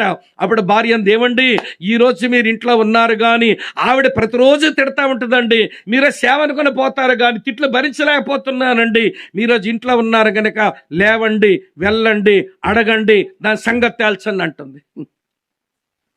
ఆడవాళ్ళు ఎట్లా ఉంటాలే కదండి, వీళ్ళు అడగరు కానీ ఇంట్లో ఉన్న మగాళ్ళు గిలుతారు, గిలుడు రాణీలు. వీళ్ళు మాత్రమేమి అడగరు కానీ మగాళ్ళు బాగా గిలుతుంటారుగా, మీరు గిలుడు రానీలు. ఈవిడ భలే గిలుతుందంట భర్తని, వెళ్ళండి, అడగండి, దాని సంగతి చూడండి అంటే ఇక ఈవిడ బాధపడలేక లేచాడంట. మా ఆయన వెళ్తున్నాడు, ఈవేళ అడుగుతాడు, దాని సంగతి తేలుస్తాడు, పగల కొడతాడు అనుకుంటుంది పాప ఈ మహాతల్లి ఇంటి ఆవిడ. ఈయన లేచాడంట. లేచి ఇంట్లో బయటకు వచ్చి ఇటాటు చూసి తిన్నగా వెళ్ళిపోతున్నాడంట. ఈడికే వచ్చిందిరా మాయిదారు రోగం, దాన్ని అడుగుతాడంటే వెళ్ళిపోతున్నాడు ఏంటో అనుకుందంట ఈవిడ. తిన్నగా వెళ్ళిపోయి ఆ వీధి చివర ఉన్న ఫ్యాన్సీ దుకాణానికి వెళ్ళి 2 లీటర్ల థమ్సప్ బాటిల్ కొనుక్కొని వస్తున్నాడు అటు నుంచి. ఇప్పుడు థమ్సప్ బాటిల్ అడగరా బాబు అని పంపిస్తే థమ్సప్ బాటిల్ కొనుక్కోడానికి పోయాడేంటి అనుకుందంట భార్య. చూస్తా ఉంది, తిన్నగా వచ్చి ఇంట్లోకి రావట్లా. తిట్టిన ఆవిడ ఇంటి ముందు నిలబడి అక్కా అన్నాడంట. ఆవిడ బయటకు వచ్చింది. ఏ అంటే దెబ్బలాటకు వచ్చాడు అనుకుంటుంది. ఏ అందట. 2 గంటలు అరిసావక్క, నీకు దాహం అయి ఉంటుంది, థమ్సప్ బాటిల్ కొని తెచ్చాను, ఒక తాగక్క అన్నాడట. ఆవిడకి అది అర్థం కావట్లే. ఏమయ్యా, నిన్నే కదయ్యా తిట్టాను, నీ భార్యను తిట్టాను, నేను అలసిపోయాను, థమ్సప్ బాటిల్ తాగమన్నా నీ కోపం రాలేదా? నేను తిట్టిన తిట్లకి నీ కోపం రాలేదంటే నువ్వెక్కడ తిట్టావక్క నన్ను అన్నాడంట. నిన్నే కదయ్యా తిట్టానంటే నేనెక్కడున్నానక్క, ఏసయ్యలో చచ్చిపోయాను కోపానికి నిన్నే అన్నాడట. కోపానికి నేను చచ్చిపోయానక్క, కోపం రావట్లే నీ మీద. తరువాత నాకు తెలిసిన సమాచారం ప్రకారం ఆ చిన్న అనుభవం ఎవడి దేవుని సేవకునింట్లో పని మనిషిలాగా మార్చేసింది ఆవిడ్ని. మారిపోయింది ఆమె, తిట్లు మానుకుంది. సేవకునింట్లో పరిచారకురాలాగా అయిపోయిందంటే ఇంకా ఏది చేసినా ఆవిడే చేయడానికి ఇష్టపడతా ఉందట. ఈ మాట ఎందుకు చెప్పానో తెలుసా? చావాలి. నువ్వు సజీవమైన దేవుని మందిరముగా నువ్వు మారితే, పరిశుద్ధాత్ముడు నీ లోపలికి వచ్చి నేను మందిరముగా చేస్తే ఈ మందిరంలో నీ చావు నీకు కనబడాలి. చస్తున్నావా దినదినము? దేవునాత్మ లోపలికి వచ్చి నీకు లోపల భక్తి నేర్పిస్తూ దేవునాత్మ లోపలికి వచ్చి దినదినము నీ చావుకు తీసుకెళ్తున్నాడా? దినదినము చావటం చేతనవుతుందా? ఇంతకంటే ఎక్కువ చెప్పలేను. 2, మొదటిదేమో జీవమునిచ్చే ఆత్మ పాప మరణముల నియమము నుంచి విడిపించి పరిశుద్ధ జీవితం ఇస్తుంది. 2వది దేవుని ఆత్మ మనల్ని పరిశుద్ధ దేవాలయాలుగా మార్చి మనకు పరిశుద్ధ జీవితం అనుగ్రహిస్తాడు ఆయన. 3వ మాట చెప్తాను రండి. అదే రోమాపత్రిక 8వ అధ్యాయం మళ్ళీ చదువుతాను చూడండి. అక్కడే ఉన్న 9వ వచనం. దేవునాత్మ మీలో నివసించుచున్న ఎడల మీరు ఆత్మ స్వభావం గలవారే గాని శరీర స్వభావం గలవారు కారు. అక్కడ వరకు చదివేశా. తర్వాత చూడండి, ఎవడైనను క్రీస్తు ఆత్మ లేనివాడైతే వాడు ఆయన వాడు కాడు అన్నాడు. ఇక్కడ పరిశుద్ధాత్మ దేవునికి పౌలు భక్తుడు ఇచ్చిన మరో పేరేంటో తెలుసా? క్రీస్తు ఆత్మ, స్పిరిట్ ఆఫ్ క్రైస్ట్ అన్నాడు. పరిశుద్ధాత్ముడు జీవమునిచ్చు ఆత్మ, పరిశుద్ధాత్ముడు దేవుని ఆత్మ, పరిశుద్ధాత్ముడు క్రీస్తు ఆత్మ. వినండి ప్రియమైన స్నేహితులారా, క్రీస్తు ఆత్మగా లోపలికి వచ్చి ఏం చేస్తాడు? ఈయన మనల్ని క్రీస్తుకు చెందిన వారుగా చేస్తాడు. చెప్పడం ఎట్లా చేస్తాడు? ఏమండి, నీతో పాటు మనందరినీ వీఆర్ బిలాంగ్స్ టు క్రైస్ట్ అన్నట్టుగా, మన క్రీస్తుకే చెందిన వారం అన్నట్టుగా చేస్తాడు. క్రీస్తు ఆత్మ లోపలికి వచ్చి, హే స్వామి, నువ్వు క్రీస్తుకు చెందిన వాడువు, నీతో పాటు ఈ జోసఫ్ క్రీస్తుకే చెందినవాడు, ఆయనతో పాటు శామ్యుయల్ క్రీస్తుకే చెందినవాడు, ఆయనతో పాటు జోజుబాబు క్రీస్తుకే చెందినవాడు, మీరంతా ఒక ఫ్యామిలీ, మీరంతా ఫ్యామిలీ. కనుక క్రీస్తాత్మ లోపలికి వచ్చి మనందరినీ క్రీస్తుకే చెందిన వారుగా మార్చగా, ఇప్పుడు ప్రియులారా, నేను జోసఫ్ అన్నకి ఎందుకు కీడు చేస్తా? ఆయన క్రీస్తుకు చెందినోడు. జోసఫ్ అన్న స్వామికి ఎందుకు కీడు చేస్తాడు? నేను క్రీస్తుకు చెందిన వాడిని. నేను చిన్న జోసఫ్కి ఎందుకు కీడు చేస్తా? నా సహోదరుడు, ప్రేమతో నేను ఆయనకు మేలే చెయ్యాలని కీడు చేయకూడదు. శామ్యుయల్ నాకెందుకు కీడు చేస్తాడు? నేను క్రీస్తుకే చెందిన వాడను. ఇప్పుడు ఏమైపోయింది తెలుసా? వచ్చిన పరిశుద్ధాత్ముడు లోపలికి వచ్చినోడు మీరంతా క్రీస్తుకు చెందినవారు అని నేర్పించి లోపల ప్రేమను కుమ్మరిస్తాట. ఒకళ్ళొకరు ప్రేమించుకోవడానికి ప్రేమను కుమ్మరిస్తా. ఒక్క పేజీ వెనక తిప్పండి, చూపిస్తా. రోమాపత్రిక 5వ అధ్యాయం 5వ వచనం చూస్తారా? రోమాపత్రిక 5వ అధ్యాయం 5వ వచనం చూడండి. ఎందుకనగా ఈ నిరీక్షణ మనల్ని సిగ్గుపరచదు, మన హృదయములలో ఎందుకనగా ఈ నిరీక్షణ మన సిగ్గుపరచదు, మనకు అనుగ్రహించబడిన పరిశుద్ధాత్మ ద్వారా దేవుని ప్రేమ మన హృదయంలో, దేవుని ప్రేమ నా హృదయంలో కుమ్మరించబడగా, నా సహోదరుడు క్రీస్తుకు చెందినవాడు, నా సహోదరి క్రీస్తుకు చెందింది, ఒకరికొకరు కీడలా చేసుకుంటామండి.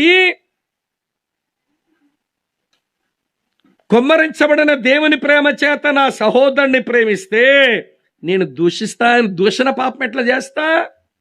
క్రీస్తుగా చెందిన నా సహోదరుని నేను ఆత్మ కుమ్మరించిన ప్రేమతో ప్రేమిస్తే ఆమెను మోహపు చూపేం చూస్తా? హృదయంలో కుమ్మరించబడిన ప్రేమ చేత నా సహోదరుని ద్వేషము లేకుండా ఉంటే నరహత్యం చేస్తా? క్రీస్తు అనుగ్రహించినటువంటి ఆత్మ వల్ల కుమ్మరించబడిన ప్రేమతో నా సహోదరుని నేను ప్రేమిస్తుంటే అక్కా చెల్లని ఆమెతో వ్యభిచార పాపం ఎలా చేస్తాం? క్రీస్తు కుమ్మరించినటువంటి ఆత్మ ద్వారా వచ్చిన ప్రేమ, ఆ ప్రేమతో నా సహోదరుని ప్రేమిస్తే అతన్ని నేను ఎట్లా దొంగిలిస్తాను? అతని మీద అబద్ధ సాక్ష్యం ఎలా పలుకుతాను? అతన్ని ఎలా దోచుకుంటాను? అతన్ని ఎలా తీసుకుంటాను? ఇక పాపానికే చోటు లేదు. పవిత్రత, పవిత్రత, పవిత్రత, పవిత్రత. క్రీస్తు ఆత్మ ఇవ్వండి కలిగినటువంటి వారము, మేము క్రీస్తుగా చెందిన వారము. వచ్చినటువంటి ఆత్మ దేవుని ప్రేమను హృదయంలో కుమ్మరించగా, సహోదరులను ఎవడు క్రీస్తు ప్రేమించినట్టుగా నేను ప్రేమించగా, వ్యభిచారానికి తావులేదు, అబద్ధాలకి తావులేదు, దొంగతనానికి తావులేదు, అబద్ధ సాక్ష్యానికి తావులేదు, పొరుగువాడిది ఏది ఆశించడానికి తావులేదు. ఇక వచ్చేదంతా హోలీనెస్, పవిత్రతే. పవిత్రంగా జీవించడం కొరకు ఆయన అనుగ్రహించినటువంటి పరిశుద్ధాత్ముడు క్రీస్తాత్మగా లోపలికి వచ్చి పరిశుద్ధతను ఉత్పన్నం చేస్తుంటే, ఏమండి ఆయన ఎంత సహాయం చేస్తుంటే పరిశుద్ధ జీవితం మనకెందుకు చేత కాదు? సైతాను మాట విని నేను ఉండలేను. మరి ఎలా ఉంటావు చెప్పు? నువ్వు బొగ్గలు తిప్పుతుంది, బొగ్గల బలు ఉండలేదట. అరే, నువ్వు పరిశుద్ధంగా జీవించడం కొరకు ఆయన ఇవ్వవలసిన రిసోర్స్ అంతా తెచ్చి నీ లోపల పెంచి కూర్చోబెట్టాడు.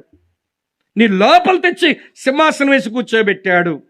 జీవమునిచ్చి ఆత్మగా వచ్చి పాపమరుల నియమం నుంచి విడిపించగా, దేవుని ఆత్మగా లోపలికి వచ్చి మన పరిశుద్ధ దేవాలయాలుగా మార్చగా, క్రీస్తు ఆత్మగా లోపలికి వచ్చి మన క్రీస్తుకే చెందిన వారంగా చెయ్యగా, 4వ విషయం చెప్తాను వినండి.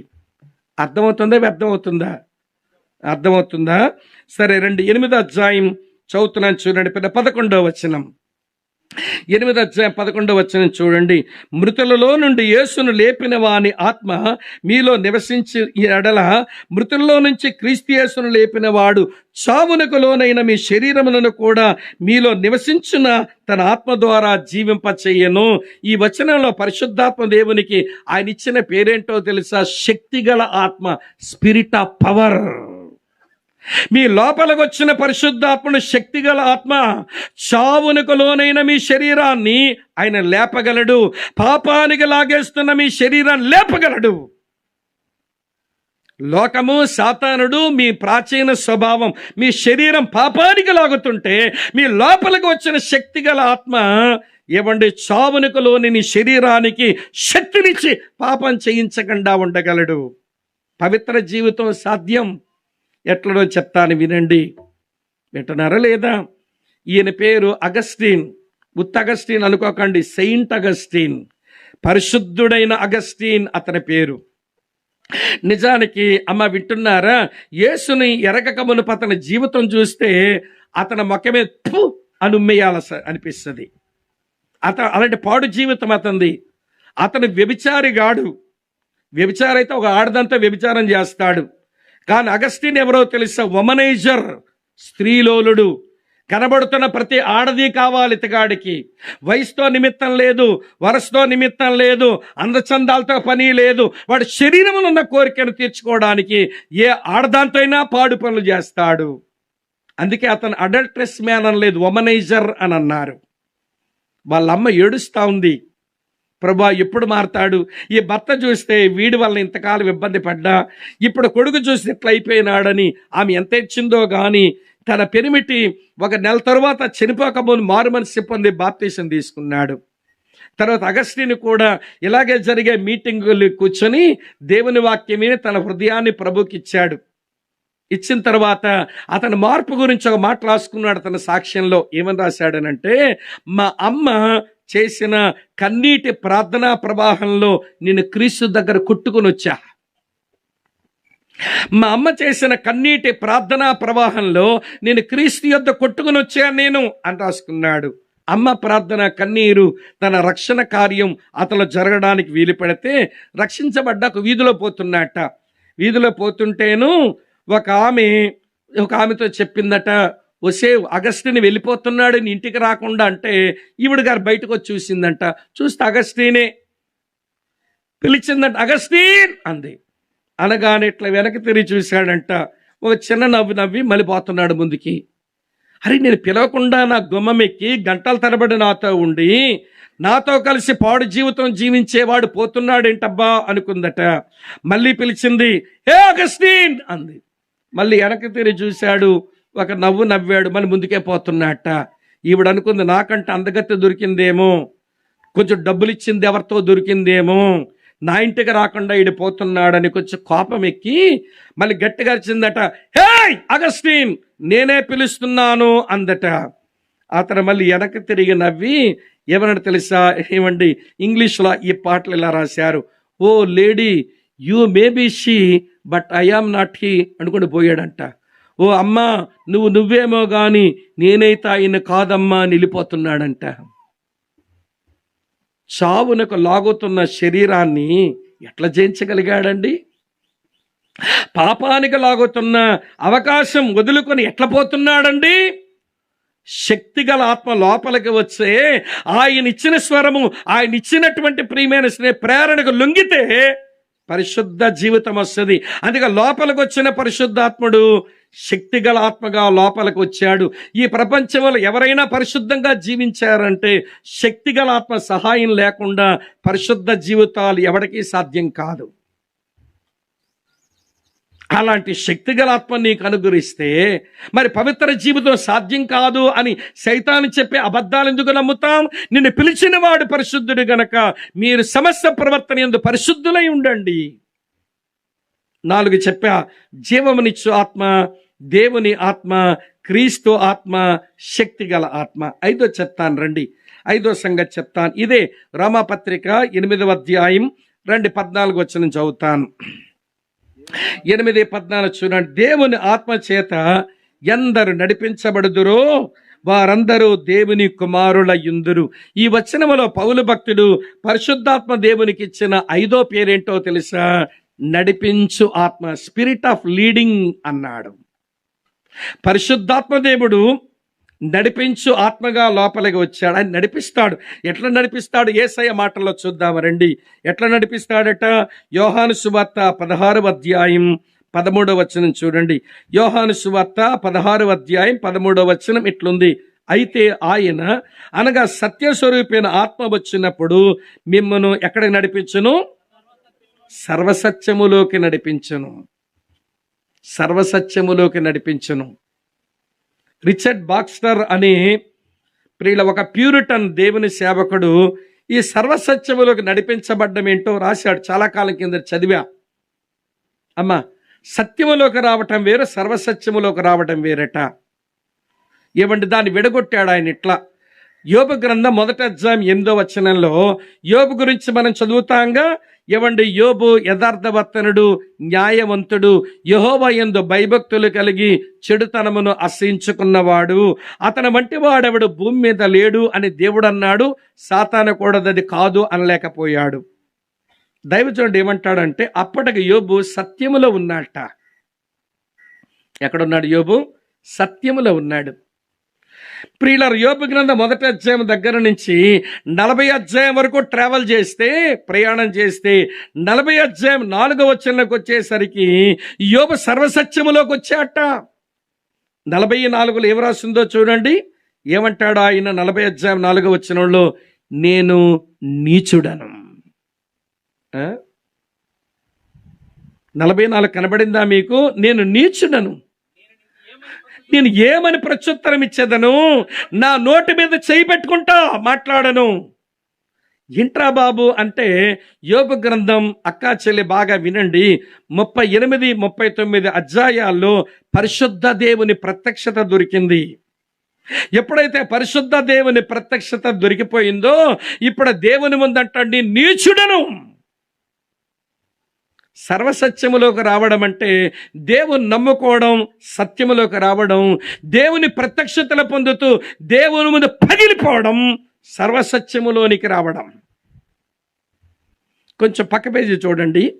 యోబు గ్రంథం 42వ అధ్యాయం 5-6 వచనాల్లో యోబు ఏమన్నాడో చూడండి. యోబు గ్రంథం 42, 5-6 వచనాలు.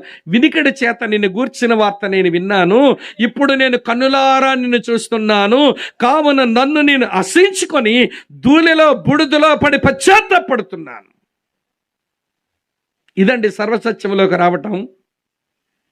పరిశుద్ధాత్మ దేవుడు నడిపించాత్మగా లోపలికి వస్తే మళ్ళీ సర్వసత్యములోకి తీసుకుని వెళితే, సర్వసత్యములోకి వెళుతున్న మనం దేవుని ముందు పగిలిపోయి విరిగిపోయి అట్లా కనబడాలి.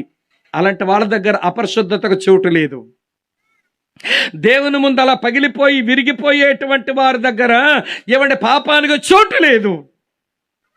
ఇప్పుడు మిమ్మల్ని మాట్లాడగన నీ లోపలికి వచ్చిన పరిశుద్ధాత్మ దేవుడు నడిపించు ఆత్మగా లోపలికి వచ్చి నిన్ను సర్వసత్యములు తీసుకుని వెళ్తుండగా నీ లోపల మిగిలిపోయిన ప్రతి డాగు, ప్రతి మచ్చ, ప్రతి కల్మషం, ప్రతి మాలిన్యాన్ని బట్టి పశ్చాత్తాపడుతూ పగిలిపోతే పవిత్ర జీవితం కాక ఏమొస్తుంది చెప్పండి? మనకు పగలడం విరగడమే మనకి ఇష్టం ఉండదు. మీకు ఆ విషయం చెప్పన, గుంటూరులోని మీ జిల్లాలో పుట్టిందో ఆ పాట. ఎవరో రాశారు చాలా కాలం కిందట. చాలా మంచి పాట అండి, మీ జిల్లాలో పుట్టింది. ఆ పాటలో ఇలా ఉంటుందన్నమాట. ఏముంటుందో తెలుసా? ఏముంటుందో చెప్పనా? పగలని నేల పంటనివ్వదు, విరగని మేఘం వర్షింపలేదు, నీ చేతిలో రొట్టెను నేనయ్యా, విరువము యేసయ్యా. నేల పంటనివ్వాలంటే నాగలతో పగలాల్సిందే. మేఘము వర్షించాలంటే అది అక్కడ విరగాల్సిందే. దేవుని యొక్క సర్వసత్యములోనికి నడిపించాత్మ చేత నడిపించబడే దేవుని పిల్లలు ఆ దైవ ప్రత్యక్షతల్లో తమ ఆధ్యాత్మిక లోపాలు తెలుసుకొని పగిలిపోయి విరిగిపోతుంటే, అమ్మ వింటున్నారా, వాళ్ళు ఎంతో ఫలిస్తారు. ఎలా చెప్తాను వినండి, నాకు జవాబు చెప్పండి. 5 రొట్టెలు 2 చేపలు ఎంతమంది భోజనం? మీ ప్రశ్న వినడం రావట్లేదా మీకు? 5 రొట్టెలు 2 చేపలు ఎంతమంది భోజనం? అలా 5,000 మంది కట్టిందా? వాళ్ళమ్మ 5,000 మంది కట్టలేదండి, ఒక్కడికే కట్టింది. 5 రొట్టెలు 2 చేపలు ఎంతమంది భోజనం అంటే ఒక్కడి భోజనమే. కానీ అవి యేసయ్య చేతిలోకి వెళ్ళాక విరిగిపోయాయి చూడండి, 5,000 కడుపులు నింపాయి. యేసయ్య చేతిలో పడి విరిగిపోయిన తర్వాత 5,000 మంది ఆకలి తీర్చాయి. దేవుని పిల్లలమైన ఎవరమైనా నడిపించు ఆత్మ ద్వారా సర్వసత్యములకు నడిపించబడి దేవుని చేతిలో పగిలిపోయి విరిగిపోయే వాళ్ళు పవిత్రమైన జీవితంతో అనేకులకు ఆశీర్వాదకరంగా మారతారు. ఇప్పుడు చెప్పండి, మీలో ఎంతమంది నన్ను విరువు దేవాన్ని ప్రార్థన చేసుకున్న వాళ్ళు ఉన్నారు చెప్పండి నాకు. స్వస్థిచ్చానైనా 10 కాలాలు బతికేస్తాను పాపం చేసుకుని పదిలంగా దిక్కుమాలి ప్రార్థన. స్వస్థిచ్చానాయన, ఆయుష్ పెంచేనాయన, ఆరోగ్యం ఇచ్చేనాయన, అప్పులు తీర్చేనాయన, ఆస్తులు ఇచ్చేనాయన, అంతస్తులు ఇచ్చేనాయన, పిల్లకి పెళ్లి చేయనాయన, పిల్లాడికి ఉద్యోగం ఇచ్చాను, పిల్లకి మరొక పిల్ల, ఆ పిల్లకి మరొక పిల్ల పుట్టించేనాయన. ఈ చవకబారు చిల్లర ప్రార్థనలు మానరా ఈ క్రైస్తవులు? చిల్లర ప్రార్థనలు చేసుకోవడం అలవాటైంది. దేవా, సర్వసత్యములోకి వస్తున్నాను, నడిపించు ఆత్మ నన్ను ఇక్కడ తెచ్చాడు. నీ ప్రత్యక్షత వెలుగులో నా పాపం కనబడుతుంది. నన్ను విరవవా, నన్ను పగలగొట్టవా. మా అసెంబ్లీలో 2-3 ఉంటారు. అప్పుడప్పుడు అలా ప్రార్థన చేస్తున్నప్పుడు భలే ముచ్చట అనిపిస్తుంది. ప్రభువా, నన్ను బాగా దంచేవా? దంచునాయనా, దంచవు. నన్ను విరగొట్టు, పగలగొట్టు. ఎప్పుడైనా ఒక విషయం చెప్పి ముగించేస్తాను, సమయం ఎక్కువ అవుతుంది గనక వినండి ప్రియులారా. మనం అంతా అనుకుంటాం మా గుంటూరు జిల్లా, లేకపోతే మా పిరంగపురం, మా పల్నాడు అనేకులు దేవుని నమ్మాలి, రక్షణ పొందాలి, ఉజ్జీవం రావాలంటారు. ఉజ్జీవం ఎప్పుడు వస్తుందో తెలుసా? మనం పగలకపోతే, మనం విరగకపోతే రాదు. 25 సంవత్సరాల యవనస్తుడు, అబ్బాయి పేరు ఈవాన్ రాబర్ట్స్. ఏమంటే వేలుసపట్నంలో బ్రతుకుతున్నాడు. మనుషులందరూ మాదక ద్రవ్యాలు ఎక్కించుకుంటున్నారు. మత్తు మందులు తినడం అలవాటైపోయింది. త్రాగుడికి లోనైపోయారు. వ్యభిచార గృహాలు కొట్టొచ్చున్నట్టు కనబడుతున్నాయి వేలుసపట్నంలో. మనుషులు పాపం చేయడానికి ఎగబడుతున్న రోజులవి. 25 సంవత్సరాల యవనస్తుడు ఈవాన్ రాబర్ట్స్ ప్రియులారా, చిన్న చిన్న మీటింగ్లు ఎట్లనే పెట్టి తరువాత 1000 మంది వచ్చే మీటింగులు అయిపోయిన ఆయనవి. అతను ప్రతి స్థలంలో ఆయన చేసుకున్న ప్రార్థన, అందరి ముందు చేసే ప్రార్థన అదే. ఇంగ్లీష్లో ప్రార్థన ఎలా ఉంటుంది? Lord bend me and break me and bless my church. Lord bend my church and break my church and bless my nation. ప్రభువా, నన్ను వంచు, నన్ను విరుచు, నా సంఘాన్ని ఆశీర్వదించు నాయన. మా సంఘమును వంచు, మా సంఘాన్ని విరువు, మా దేశాన్ని ఆశీర్వదించు నాయన. నీ చేతిలో పడుతున్నా మమ్మల్ని విరవవా, నీ చేతిలో పడుతున్నా మమ్మల్ని వంచవా.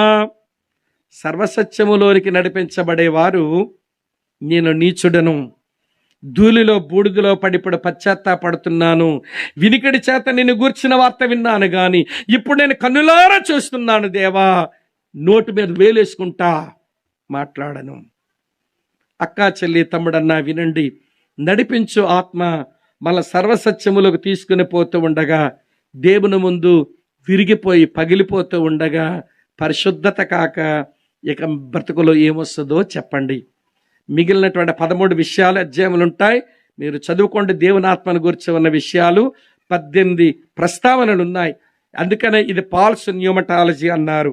పౌలు యొక్క పరిశుద్ధాత్మ శాస్త్రమే రోమాపత్రిక 8వ అధ్యాయం.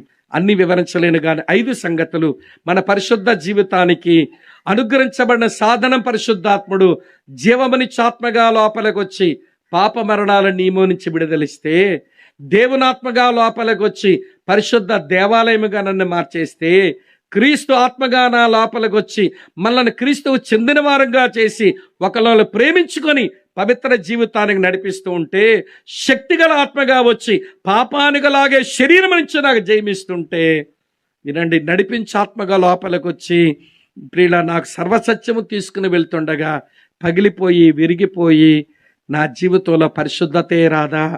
కనుక ప్రభు అంటున్నాడు, మిమ్మల్ని పిలిచిన వాడును పరిశుద్ధుండ గనక మీరును సమస్త ప్రవర్తన యందు మీరు పరిశుద్ధులై ఉండండి. ఈ రోజున పరిశుద్ధత అనే అనుభవం ఇది ఒక విదేశీ అనుభవం అయింది, అర్థం కాని అనుభవం అయిపోయింది సంఘానికి. నేను ఉదయం ఆ మాట అన్నాను, పరిశుద్ధ జీవితాలు అది మన జీవన శైలి. Christian holiness is Christian life style. క్రైస్తవ పరిశుద్ధత అంటే క్రైస్తవుల జీవన శైలి. పరిశుద్ధత కొరకు పెద్ద తంటాలు పడరండి. వాళ్ళు మాట్లాడినా పరిశుద్ధతే, వాళ్ళు ఆలోచించినా పరిశుద్ధతే, వాళ్ళు ఏది వినాలన్నా పరిశుద్ధత మీద మనసు పెడతారు, ఏది చెయ్యాలన్నా పరిశుద్ధ కార్యాలు చేస్తారు, ఎక్కడ పోవాలన్నా పరిశుద్ధతకే పెద్దపీట వేస్తారు. ఎందుకంటే వాళ్ళు పిలిచిన దేవుడు పరిశుద్ధుడు, వారు పరిశుద్ధులుగా ఉండడానికే పిలువబడ్డారు. వాళ్ళ పరిశుద్ధ జీవితాన్ని అలవర్చుకుంటారు. ఆయన రక్తపు శక్తి కిందకు ఉందాం, వాక్య శక్తిని అనుభవిద్దాం. పరిశుద్ధాత్మ శక్తితో ఎలా పరిశుద్ధంగా జీవించవచ్చో కొన్ని తలంపులు మీ ముందు పెట్టాను. ఇప్పుడు నేరుగా మిమ్మల్ని అడగనా, నీ లోపల పరిశుద్ధాత్ముడు ఉన్నాడు అనిపిస్తుందా? అలా అనిపించకపోతే నువ్వు ఇంకా మారు మనసు పొందలేదేమో అని ప్రశ్నించాల్సి ఉంటుంది. నువ్వు మారు మనసు పొందిన మాట నిజమైతే, నువ్వు రక్షించబడిన మాట నిజమైతే, క్రీస్తుకు నీ హృదయంలో చోటిచ్చిన మాట నిజమైతే, నీ లోపలకు పరిశుద్ధాత్ముడు వచ్చాడు. వచ్చినవాడు జీవమునిచ్చే ఆత్మగా, దేవుని ఆత్మగా, క్రీస్తు ఆత్మగా, శక్తిగల ఆత్మగా, నడిపించే ఆత్మగా. కొంచెం ఆయన పరిచయనివ్వండి. పవిత్రత వస్తుంటే నీకు నువ్వే భలే సంతోషపడతావు, ఆనందిస్తావు, బలమొందుతావు. 10 మందికి మంచి ప్రభువుని ఈ లోకంలో ఉన్న వారికి అందిస్తావు. అలాంటి కృప దేవుడు అనుగ్రహించాలని ఆశిద్దామా? ఆశ ఉంటే కదా ఆచరణలో ఏదైనా పెట్టడానికి. పరిశుద్ధ జీవితం కొరకు ఆశ ఉంటే ఆచరణకు ఆయన సాయం చేస్తాడు. నమ్మకమైన ప్రభుకి అప్పగించుకుందాం. తల వంచండి, కళ్ళు మూసుకోండి, ప్రార్థన చేస్తాం. తల వంచండి, కళ్ళు మూసుకోండి, ప్రార్థన చేద్దాం.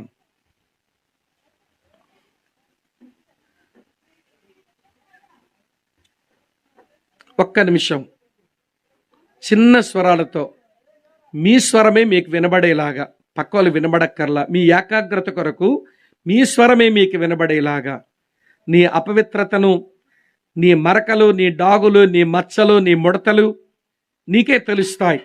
నీ లోపలన పరిశుద్ధాత్మ దేవుడు ఒప్పిస్తూ ఉండగా వాటిని ఆయన వాక్య సముఖములో, వాక్యపు ఉదక స్నానములో కడిగేసుకొని, రక్తముతో శుద్ధీకరించుకొని, ఆత్మతో పవిత్రతలోనికి రావడానికి ఆశిద్దామా? ప్రభువా, నాకు తెలుసు, నాకు తెలియక తెలిసి చాలా తప్పిదాలు రక్షించబడ్డాకే చేశా. కానీ నువ్వు నన్ను ప్రేమిస్తున్న దేవుడో, నన్ను పరిశుద్ధపరిచే దేవుడో, పరిశుద్ధులుగా ఉండడాన్ని నన్ను పిలిచిన దేవుడో, నాకు పరిశుద్ధత అనే అనుభవం కావాలి. నన్ను కడగవా, నన్ను శుద్ధీకరించవా, నన్ను హిమమ కంటే తెల్లగా చేయవా. స్థానములో నాకు పరిశుద్ధత వచ్చింది, నాకు స్థితి అందలి పరిశుద్ధత కావాలి. ఇప్పుడు సంపూర్ణ పరిశుద్ధత కొరకు నేను నీ దగ్గరగా ప్రయాణం చెయ్యాలి. సహాయం చేయవని ఎవరికి వారమే ప్రార్థన చేసుకుందాం. స్వామి అన్న, స్వామి తమ్ముడు, స్వామి అంకుల్, ఈ మాటలు నాకు అర్థమైనాయి. దేవుని సన్నిధిలో నేను పవిత్రమైన, ప్రభు ఆశించే ఆ జీవితానికి నన్ను నేను ప్రతిష్ఠించుకుంటున్నా. ఎప్పటి వరకు జరిగిన గతమేదో జరిగింది. పవిత్ర జీవితానికి దేవుడిచ్చిన వనరులు వాడుకోవడం చేతకాక పడుతున్నా లేస్తున్నా. ఉదయం దేవుని సేవకుడు కఠినమైన మాటే తేలిగ్గా చెప్పారు ఆయన. కుక్క కక్కిన వాంతికి తిరిగినట్లు, కడగబడిన పంది మళ్ళీ బురదలోకి పోయి పొర్లాడినట్లు చందం అనే సామెత మన విషయంలో నిజం కాదు అన్నట్టుగా బతకాలి. పేతురు అంటాడు, ఈ సామెత నిజమైనట్టుగా కొంతమంది బతుకుతున్నారని బాధపడుతూ రాశాడు ఆ మాట. ఇది మన జీవితంలో నిజం కాకూడదు. పడుతూ లేస్తా కాదు. 2 తెస్సలోనిక 3:3 ప్రకారం ప్రభువు నమ్మదగిన వాడు, ఆయనే మిమ్మల్ని స్థిరపరిచి ప్రతి దుష్టత్వం నుంచి కాపాడును అనే మాట మనందరి జీవితంలో నెరవేర్పుకొచ్చినట్లు, తమ్ముడా స్వామి, అనయ్య స్వామి, దేవుని సేవకుడా స్వామి అంకుల్, వాక్యం అర్థమైంది. ఈ రోజు నుంచి నా క్రైస్తవ ఆధ్యాత్మిక జీవనంలో పరిశుద్ధతకు పెద్దపీట వేస్తా, పవిత్రంగా బ్రతుకుతా, పాపం యుద్ధ నుంచి పారిపోతా, ప్రభువుని సంతోషపెడతా, ప్రభు యొక్క హృదయాన్ని గాయపరచను, పవిత్రంగా బ్రతుకుతాను, నా కొరకే ప్రార్థన చేయండి అని కోరేవారుంటే నెమ్మదిగా మీ కుడి హస్తాన్ని మీరు కూర్చున్న చోట నుంచి మీ తల కంటే కొంచెం పైకెత్తి చూపిస్తారా? ప్రార్థన చేసి దీవెనిచ్చి పంపిస్తాము. ఎవరు చూడొద్దు ప్లీజ్. వందనాలక్క, వందనాలు చెల్లి, వందనాలు సహోదరుడా. ఎవరు చూడాల్సిన పని లేదు. దేవుని వాక్య సముఖంలో ఇది రక్షణ కొరకు నేను ఇచ్చిన పిలుపు కాదు. రక్షించబడిన నీవు పరిశుద్ధ జీవితం కొరకు ఇచ్చిన పిలుపు. ఇంకెవరైనా ఉన్నారు? వందనాలు అమ్మగారు, వందనాలు చెల్లిలా, వందనాలు యవనస్తుడా. గాడ్ బ్లెస్ యు తమ్ముడు. ప్రభు నిన్ను బలపరిచి పరిశుద్ధ జీవితం కొరకై నిన్ను నిలబెట్టునుగా. ఇంకెవరైనా ఉన్నారా? ప్రార్థన చేసుకుందాం. దండిగ నండ నుండి వెండి